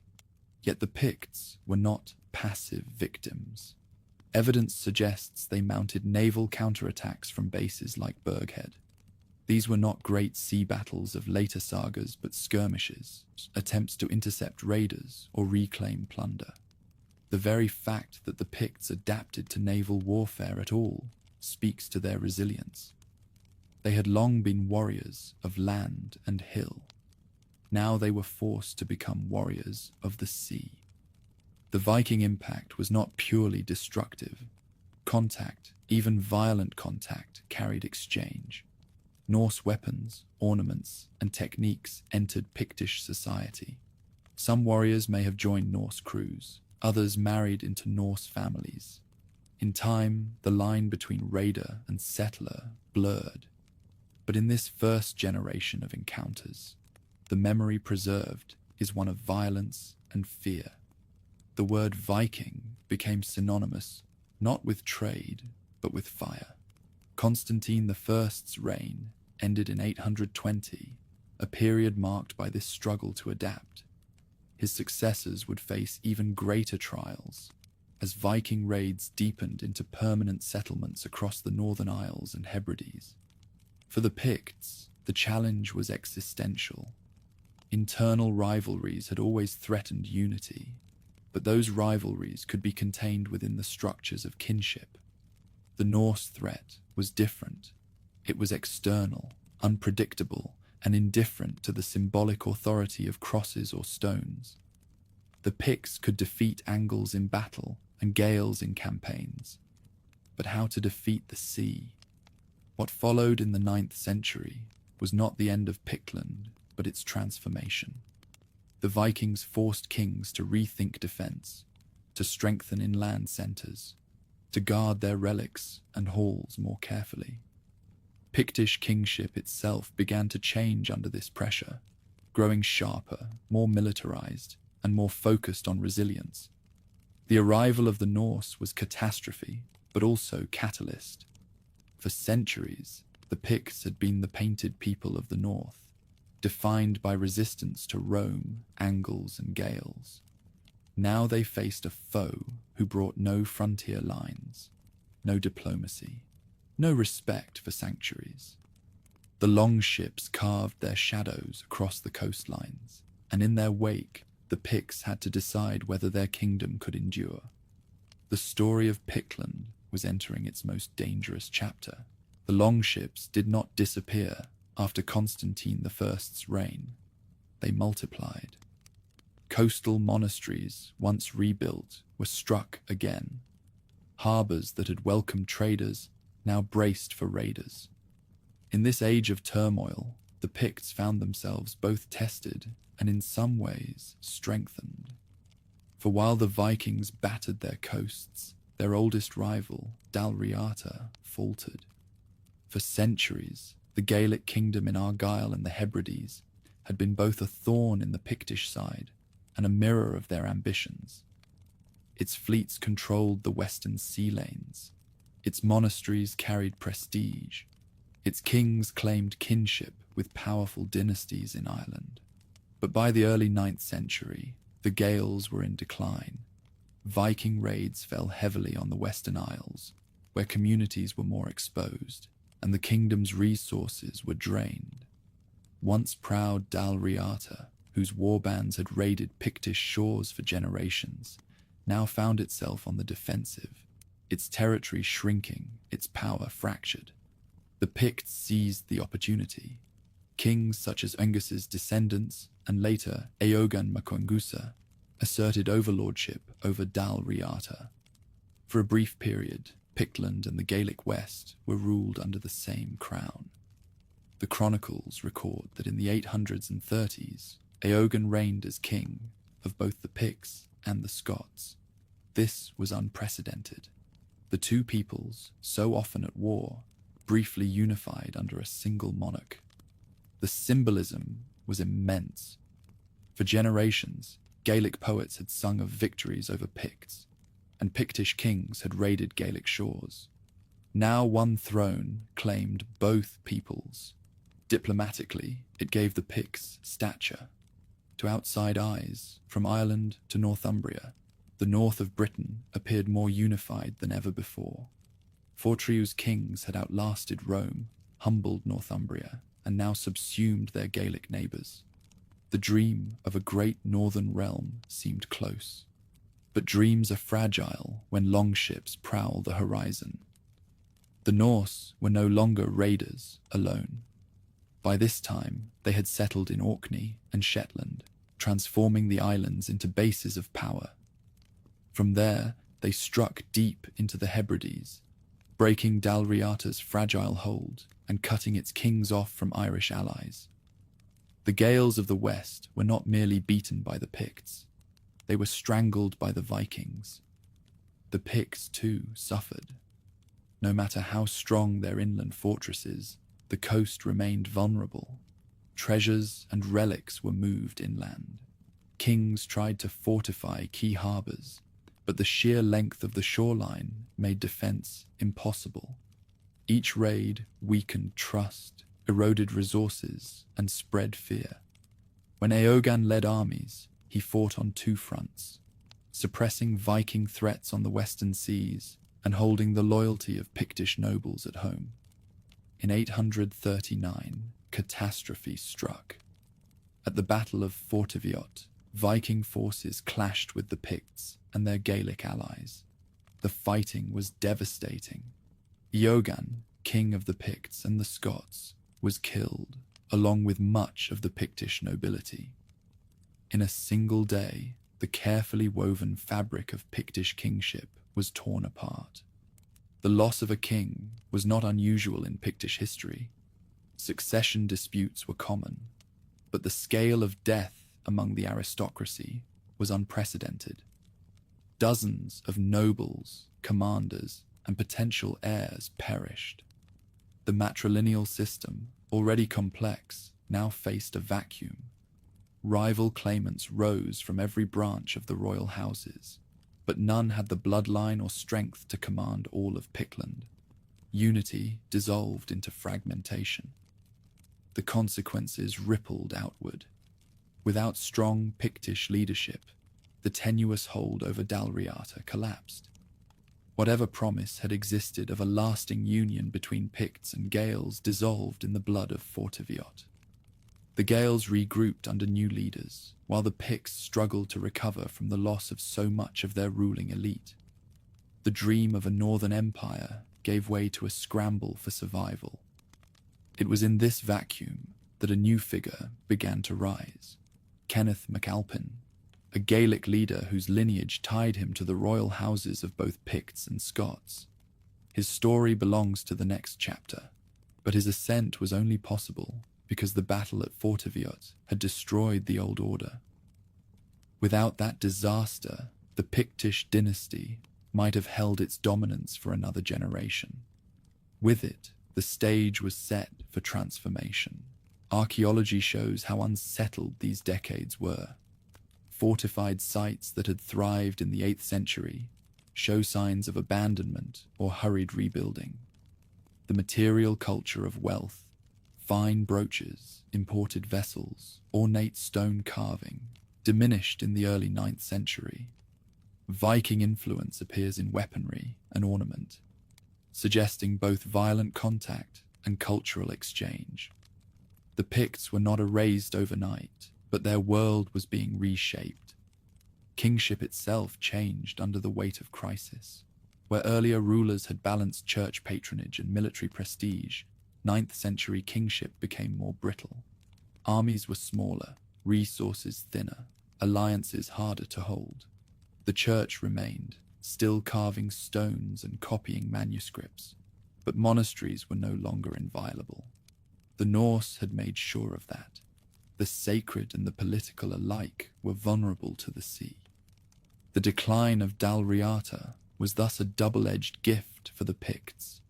It removed a rival and briefly expanded their authority, but it also drew them deeper into the path of Viking warfare.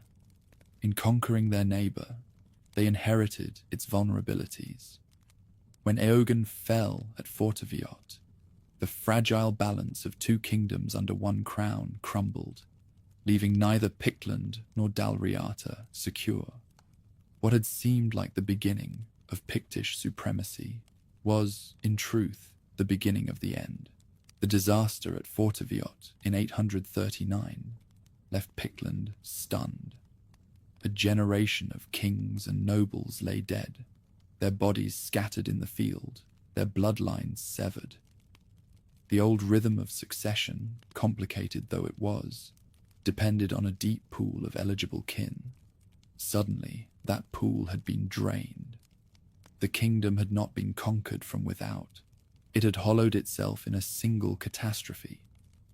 Into this vacuum stepped a man who would become both hero and villain in later memory. Kenneth MacAlpin, known to history as Synaed MacAlpin. Kenneth was a Gaelic ruler from Dalriata, but his ancestry tied him to the Pictish royal house through his mother. This dual heritage gave him a claim that few could dispute. In a world where legitimacy was measured through both bloodline and force, he possessed enough of each to matter. By the early 840s, Kenneth had emerged as King of the Scots, ruling the remnants of Dalriata from western lands battered by Viking raids. Soon after, he extended his reach eastward, across the old Pictish heartlands, and by the mid-century was recognized as king of both Picts and Scots. How he achieved this remains one of the great debates of Scottish history. Later chroniclers tell the story of the treachery of Scone, a tale in which Kenneth invited Pictish nobles to a feast, only to slaughter them when they were drunk, ensuring no rival could challenge him. It is a story of betrayal, massacre, and sudden conquest, as dramatic as any saga. Yet historians doubt its truth. The account appears centuries later, coloured by legend and political propaganda. More likely, Kenneth's rise was less theatrical, but no less decisive, the result of dynastic inheritance, opportunism, and the exhaustion of a Pictish elite broken by war. Still, the legend reflects the reality. However it happened, Kenneth's ascent marked the end of independent Pictish kingship. The royal line, once rich with rivals, had been narrowed to almost nothing by Viking slaughter. Kenneth's claim, part Pictish, part Gaelic, offered the only plausible continuity. To many of his contemporaries, his rule may have felt less like conquest and more like grim necessity. Better a king with Pictish blood than no king at all. Kenneth consolidated his power with shrewd symbolism. He is credited with moving the relics of St. Columba from Iona to Dunkeld, a safer inland monastery. The transfer was more than an act of piety. It shifted the spiritual center of power from the vulnerable west coast to the heart of his new realm, embedding Gaelic Christianity into Pictish lands. The bones of Columba, carried from island to glen, sanctified Kenneth's kingship and bound his subjects under the saint's protection. At Fortiviot and Scone, Kenneth established his political centres. Scone, in particular, became the site where kings were inaugurated, its traditions carrying forward into the medieval kingdom of Alba. Here, rituals blended Gaelic and Pictish elements, fusing two peoples into one crown. What began as improvisation in the face of crisis became the foundation of a new monarchy. For the Picts, the change was profound. Their royal line, once dominant across northern Britain, faded into silence. The annals of Ulster record their last mentions in the 840s, after which the word Picts disappears from contemporary sources. Their people did not vanish overnight. Villages, farms, and carved stones remained. But their identity as a ruling nation ended. Where once there had been kings of the Picts, now there were kings of Alba, a realm that carried forward the lineage of Kenneth MacAlpin. Archaeology preserves traces of this transformation. Pictish symbol stones continue into the mid-9th century, but gradually give way to monuments carved with Gaelic inscriptions and Christian iconography. Place names shift too. Pit prefixes, reminders of Pictish settlements, survive alongside Kill and Dal names of Gaelic origin. Language itself was changing, the old P-Celtic tongue of the Picts giving way to Gaelic speech. Identity was being remade not through extermination, but through absorption. For Kenneth, this merging of peoples was as much political necessity as cultural destiny. He needed to present himself not as a foreign conqueror, but as the heir of both traditions. By marrying Gaelic kingship with Pictish legitimacy, he created a hybrid monarchy that could claim continuity, even while transforming identity. The kingdom he forged was not entirely new, nor entirely old. It was something in between, a fusion born of crisis. Later legend turned Kenneth into the slayer of the Picts, the king who destroyed a nation to found Scotland. The reality is subtler, but no less final. The Picts were not slaughtered at a feast. They were swallowed by circumstance, their aristocracy broken, their line of kings extinguished. Kenneth did not kill them in a single night. He inherited their legacy and carried it forward under another name. By the time of his death in 858, Kenneth had laid the foundations of Alba, the kingdom that would evolve into medieval Scotland. The Picts, whose painted bodies had once haunted Roman chronicles, whose kings had defeated Northumbria and carved symbols into stone, were gone from the record. In their place stood a new realm, Gaelic in language, Christian in faith, and ambitious in its horizons. The doom of the Picts was not annihilation, but transformation. Their culture, their symbols, and their blood lived on, but under a crown that no longer bore their name. With Kenneth MacAlpin, the long arc of Pictish history came to its close, and the story of Scotland began. Kenneth MacAlpin's death in 858 did not end the tension between Pict and Scot, but it gave his heirs a throne that was larger than either alone. He had united two crowns through inheritance and necessity, and the next generation's task was to turn that fragile arrangement into permanence. From this effort came something new, a kingdom no longer Pictish, no longer purely Gaelic, but Alba. The succession, after Kenneth passed to his sons, Constantine I, 862 to 877, and Ayed, 877 to 878. Their reigns were short and troubled, overshadowed by Viking wars and internal rivalries. Constantine ruled for 15 years, a long reign by the standards of the age, but he spent much of it defending the realm against Norse pressure. The annals record raids striking across the north and into the heart of the kingdom. In 877, Constantine fell in battle, killed by Viking forces. His brother Ayed lasted scarcely a year before he too was slain, remembered in the chronicles with the epithet Ayed of the White Flowers, though the meaning of that phrase is lost to us. Their violent deaths remind us that Alba's early kingship was precarious. The new realm was not yet secure, its rulers vulnerable to both foreign enemies and domestic challenges. But even as kings fell, the idea of a unified kingdom endured. The Pictish line had been extinguished. There was no longer a separate kingship to rival the descendants of Kenneth. Every succession crisis from now on would be fought within the new dynasty, not between Pict and Scot. The shift in succession practices sealed the transformation. The matrilineal system of the Picts, where kingship often passed through the sister's line, faded into memory. The Gaelic model, patrilineal and dynastic, replaced it. This change was not simply administrative. It signaled the triumph of Gaelic custom over Pictish. In the structure of kingship itself, the Picts were gone. Language followed. The Pictish tongue, likely a P-Celtic language related to Brittonic, was already under pressure.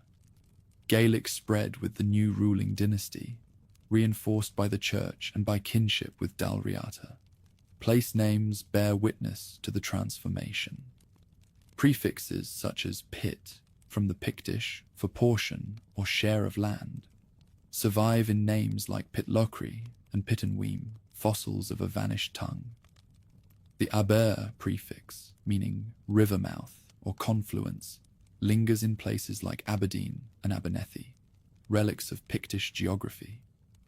But new Gaelic markers, Kill for church, Dal for valley, spread across the map.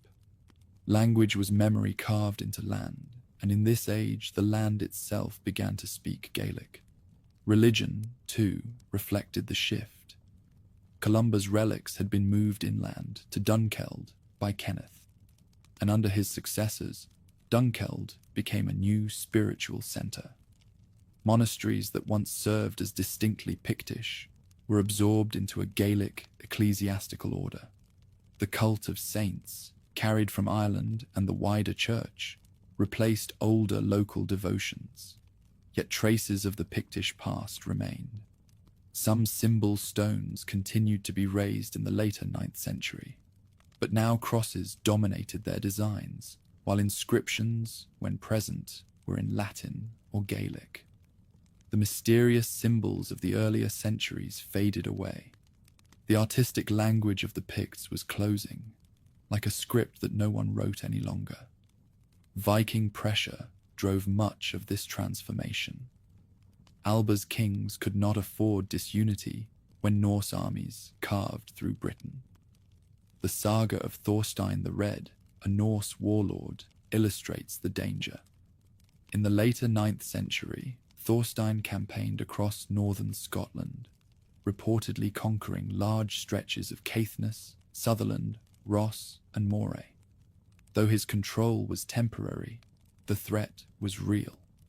The Pictish north was no longer a secure heartland, but a contested frontier. In response, Alba's kings consolidated power in the central regions, especially around Perthshire and Fife, areas easier to defend and closer to the church centres of Dunkeld and later St. Andrews. Economy played its quiet part in the transformation. Pictland had long been based on cattle wealth, and this remained true in Alba. Tribute was measured in herds, feasts in the slaughter of animals, prestige in the number of cattle a lord could command. But new pressures demanded adaptation. The Vikings disrupted coastal trade routes, forcing Alba to look inward, relying more heavily on agriculture in the fertile lowlands and on inland routes for communication. Silver chains, once symbols of Pictish nobility, ceased to be produced in this era, their tradition ending with the fall of Pictish kingship. In their place, Gaelic forms of ornament and currency gained ground. Even in fashion and wealth, one culture gave way to another. Politically, Alba was still fragile. Viking kingdoms had been carved into Dublin, York, and the Isles. To the south, the English kingdom of Wessex was beginning its rise under Alfred the Great. Alba could not compete with these powers in scale, but it could survive by cohesion. Every king, from Constantine onward, ruled not as a Pict or Scot, but as Rex Scotorum et Pictorum, king of the Scots and Picts. Over time, even this dual title shortened simply to King of Alba. The name first appears in the 9th century and soon became the accepted identity of the realm. To call oneself King of Alba was to acknowledge that the Picts as a political entity no longer existed. The cultural memory of the Picts, however, did not vanish overnight.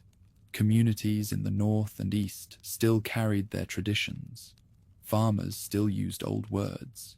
Stories were still told of ancient kings. Archaeology shows continuity of settlement, not destruction. The people remained. What changed was the frame through which they understood themselves. Identity shifted from tribal names and ancestral symbols to a broader, Gaelicized monarchy. The kingdom that emerged was not an erasure, but a merger, though one in which Gaelic culture dominated. The 9th century was thus less a moment of conquest than of transformation under pressure. The Vikings pressed from the seas, forcing unity. The old Pictish aristocracy had been shattered at Forteviot, making space for Kenneth's line to inherit without resistance. The church anchored the realm, moving relics and authority inland. Through these forces, Alba emerged, not fully formed, not unchallenged, but durable. By the year 900, the word Paigd had almost disappeared from contemporary records. Chronicles spoke of the Scots and their kings. Alba had taken its place among the kingdoms of Britain. Yet the landscape kept its memory. Every pit and aber name, every weathered stone carved with crescent and rod, was a whisper of the old kingdom. The people themselves had not vanished, but they lived now under another name, part of a new story. In the space of half a century, the painted people of Roman legend, the warriors of Nectansmere, the builders of brooks and carvers of symbols, were absorbed into Alba. Their legacy did not end. It was woven into Scotland. What had once been Pictland was now something else, something larger, a kingdom facing outward toward a new age. The old order was gone, but its bones lay everywhere, beneath the fields, in the stones, in the words still spoken by farmers. Alba was not the destruction of the Picts, it was their transformation. Alba had taken shape. Its kings spoke Gaelic. Its church aligned with Rome. Its chronicles no longer recorded the name of the Picts. Yet absence from record is not absence from the world. Across the northern landscape, the traces of the old kingdom endured. Stones carved with strange symbols, place names whispered in a language no longer understood, traditions carried by communities who had once called themselves Pictish. In the 10th century, the Picts were no longer a people of power, but they had not vanished. They remained as echoes, scattered and half forgotten in both land and memory. The chronicles of Ireland and Britain record only fleeting references. In 903, the Annals of Ulster mention a battle involving the men of Fortriu, a reminder that old identities still surfaced in certain contexts. But these are the last flickers. By mid-century, the word piked had disappeared from contemporary writing. The kings of Alba were no longer kings of Picts and Scots, but simply rulers of Alba, a realm conceived as Gaelic in language and Christian in faith. Archaeology, however, speaks where the annals fall silent. Sites like Burghead on the Moray Firth reveal both continuity and change. The great promontory fort, with its timber halls and carved bull stones, remained in use into the early 10th century before being abandoned. Its monumental bulls, massive slabs, incised with images of power and fertility, are among the last defiantly Pictish statements, created even as their culture faded from political memory. Further inland, the Rhynie complex in Aberdeenshire shows another glimpse of Pictish ritual life. Here, a carved stone, known as the Rhynie Man, depicts a towering figure with an axe, possibly a god or ritual specialist. The site was associated with feasting, metalworking, and burials. Its use declined around this period, but the remains remind us that Pictish religious and ceremonial traditions had once flourished deep into the heartland. By the 10th century, such sites had fallen silent, leaving only their enigmatic stones as testimony. The symbol stones themselves remained scattered across the land, enduring long after their meanings had been forgotten.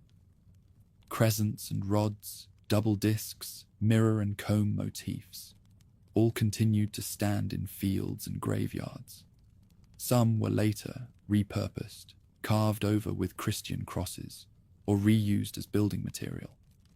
Others fell and were buried, only to be rediscovered centuries later by antiquarians. To the people of 10th century Alba, these stones must have seemed like relics of an older, half-pagan past, marking boundaries and memories that no longer made sense. Ogham inscriptions add another layer.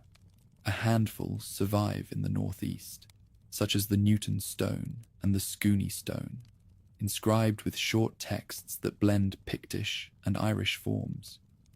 Their language is fragmentary, almost impossible to parse, but they hint at attempts to write a tongue otherwise lost. These inscriptions are among the last surviving voices of the Pictish language, carved in characters borrowed from their Gaelic neighbours, struggling to set down in stone what was already slipping away. Even in death, the Picts left marks. Burial sites show a mix of traditions, Christian orientation, but with occasional traces of older ritual practices. In some places, grave goods linger: a pin, a knife, a bead. Such details suggest that Pictish communities did not vanish into Alba overnight, but slowly merged, bringing their habits with them into the new kingdom. Archaeology shows continuity of settlement. Villages and farms were not abandoned en masse. People stayed, fields were ploughed, cattle grazed. What disappeared was not the population, but the political identity that had once bound them together. Cultural memory carried fragments forward. In later medieval folklore, stories speak of mysterious peoples, builders of broches, dwellers in ancient forts, beings half human, half other. Some of these tales may preserve distorted memories of the Picts. To Gaelic storytellers, the Picts became a vanished race, remembered not as neighbours or rivals, but as mythic ancestors. Their stones and forts seemed the work of giants, their language a murmur from the past. In this way, the Picts slipped from history into legend. The Vikings, too, carried echoes of them. Norse sagas mention slaves taken from the northern coasts, and archaeology hints that Pictish captives were sold into Scandinavian markets. In this dark way, the Picts survived as commodities in Viking economies, their fate recorded not in chronicles, but in trade. The very people who had once resisted Rome and defeated Northumbria could now be found in the households of Iceland or Norway, nameless and unremembered. Economically, the new kingdom of Alba built upon Pictish foundations. Cattle remained the backbone of wealth, as they had for centuries, but tribute now flowed into Gaelic courts rather than Pictish ones. The silver chains of the old elite ceased to be made, replaced by brooches and ornaments of Gaelic design. Yet the land divisions, the farms, and the networks of power still bore the stamp of Pictish origins. The Gaelic kings ruled a society that still carried much of the structure their predecessors had forged. To walk through Alba in the 10th century was therefore to walk in a landscape thick with ghosts. The fortresses were still there, though some were abandoned. The stones still stood, though no one could read their meaning. The names of towns and valleys still whispered of the Pictish tongue. Yet the people themselves now called themselves something different, aligned to new kings and a new order. Their past had not vanished. It had been subsumed. By the year 1000, the Picts, as a distinct people, were gone. Their last references in chronicles were centuries behind. Their kingship had been replaced by Alba. Their language was extinct. Yet their presence endured in stone and soil. Every pit place name, every carved bull, every symbol stone was a reminder that beneath the Gaelic kingdom lay another, older layer. The kingdom of Alba was built not on ruins, but on absorption. The Picts were still there, ploughing, fishing, praying, but they no longer called themselves by that name. Their disappearance remains one of history's great enigmas. Unlike the Romans, they left no literature. Unlike the Anglo-Saxons, they left no chronicles of their own. What survives is fragmentary, half seen through the eyes of others, etched in stone without translation. And yet, though their voice fell silent, their presence has never quite faded. The Picts ended not with conquest, not with sudden annihilation, but with a long, quiet blending. Their kingdom was lost, but their echoes remained, carried in the land, in legend, and in the very foundations of Scotland itself. The story of the Picts does not end with their disappearance from chronicles. If anything, their absence gave birth to a second life. One lived in legend, scholarship, and imagination. After the year 1000, when Alba had taken firm shape and Gaelic identity was dominant, the Picts became a people of memory, not rulers of the present, but phantoms of the past. They were both real and mythic, their stones still standing, their language silent, their image reshaped by every generation that tried to explain them. Medieval chroniclers were the first to reinterpret them. Writers like Giraldus Cambrensis in the 12th century, and later Geoffrey of Monmouth, wove the Picts into broad narratives of Britain's origins. Sometimes they appeared as noble ancestors, sometimes as treacherous barbarians, sometimes as little more than placeholders in mythical genealogies.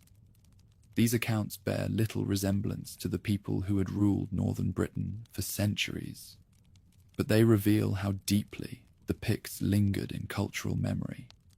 To medieval authors, the Picts were part of the great puzzle of Britain's past, to be fitted, however awkwardly, into biblical and classical frameworks of history. Legends circulated about their origins. Some claimed they had come from Scythia, wandering through Europe before settling in the north of Britain. Others insisted they were descendants of ancient giants, responsible for the great barocks and standing stones scattered across the highlands. Still others suggested they were sorcerers or fairies, their tattoos marks of supernatural power. These stories tell us more about the imagination of later centuries than about the Picts themselves. but they show how their disappearance invited myth to rush in where memory failed. The enigmatic symbol stones ensured that the Picts could never be entirely forgotten. Farmers ploughing fields came across slabs carved with crescents, rods, and strange beasts. Some were moved to churchyards. Others were incorporated into buildings. Their meanings were long lost, but their presence was undeniable. To medieval eyes, they seemed relics of an ancient, perhaps pagan race. To modern scholars, they remain one of the most tantalizing mysteries of early medieval Europe. Were they clan symbols, marks of rank, religious signs, a written language of sorts? Each theory has its adherents, but certainty eludes us. The stones, silent as ever, resist translation. The Pictish language itself vanished so completely that only fragments remain. A handful of inscriptions, some personal names preserved in charters, and place names scattered across the map are all that survive. Linguists debate whether it was a Celtic tongue akin to Brittonic, or something more distinct, perhaps even a non-Indo-European substrate. Whatever it was, by the 10th century, it had been supplanted by Gaelic, leaving only whispers behind. This linguistic silence is part of the Pictish mystique. They ruled for centuries, carved monuments across the land, and yet their words are lost. Folklore preserved echoes where language failed. In the highlands and islands, tales of the Pects, a diminutive ancient people, circulated for centuries. They were remembered as great builders who lived in brocks and underground houses, mighty in craft but doomed to fade. In some versions, they were giants. In others, they were small, almost fairy-like. Always, they were otherworldly, tied to the landscape but belonging to a vanished age. These stories, passed from hearth to hearth, kept the Picts alive in imagination, long after their name had left the chronicles. From the 16th century onward, antiquarians began to study the stones and ruins in earnest. Scholars puzzled over the symbol stones, drew them in notebooks, and speculated about their origins. Some saw them as hieroglyphs, others as heraldic devices, others as traces of a forgotten alphabet. The brocks, with their towering walls, were often attributed to the Picts, who became credited, rightly or wrongly, as master builders of the North. The absence of written records made them a canvas for speculation. To early modern minds, the Picts were at once historical and mythical, a riddle waiting to be solved. Archaeology in the 19th and 20th centuries gave the Picts new life. Excavations revealed the richness of their settlements, from the hill fort at Craig Fadrig to the religious workshops of Port Mahomac. Finds of silver chains, carved stones, and fortified sites painted a picture of a sophisticated society, far removed from the barbarian caricatures of Roman writers. Modern scholarship has shown that the Picts were not a marginal people, but one of the most dynamic kingdoms of early medieval Britain, creators of art, shapers of politics, and survivors in a harsh world. Yet the enigma endures. We still cannot read their symbols. We cannot hear their language. Their sudden disappearance as a named people remains a haunting puzzle. Did they truly vanish, or did they simply merge into Alba so seamlessly that no one noticed the moment of transformation? Perhaps the doom of the Picts is less a tragedy of destruction and more a testament to cultural resilience. They were absorbed, not erased, their bloodlines and traditions flowing into the kingdom that became Scotland.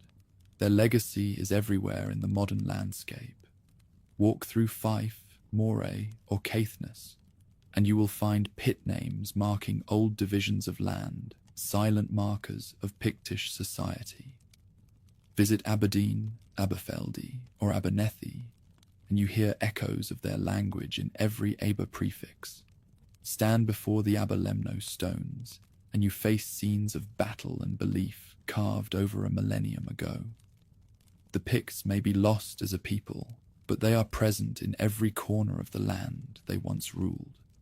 Today, they hold a special place in the imagination of Scotland.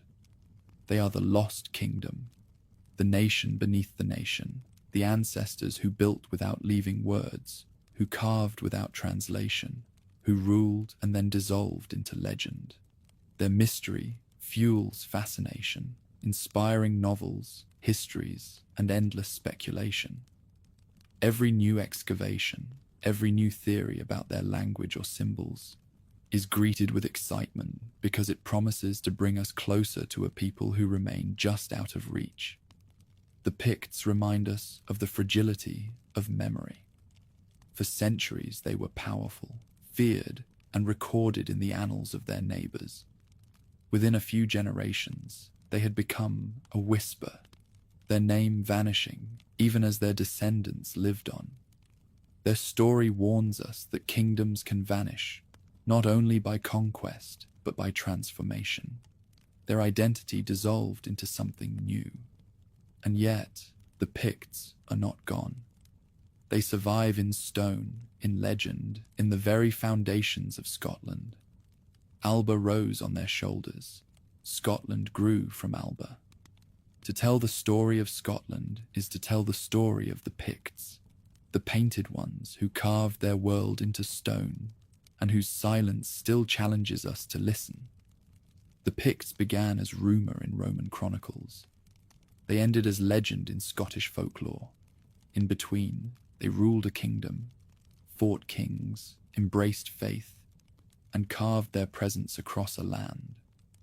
Their story is not simply one of loss, but of endurance, an unfinished sentence still written in stone across the north.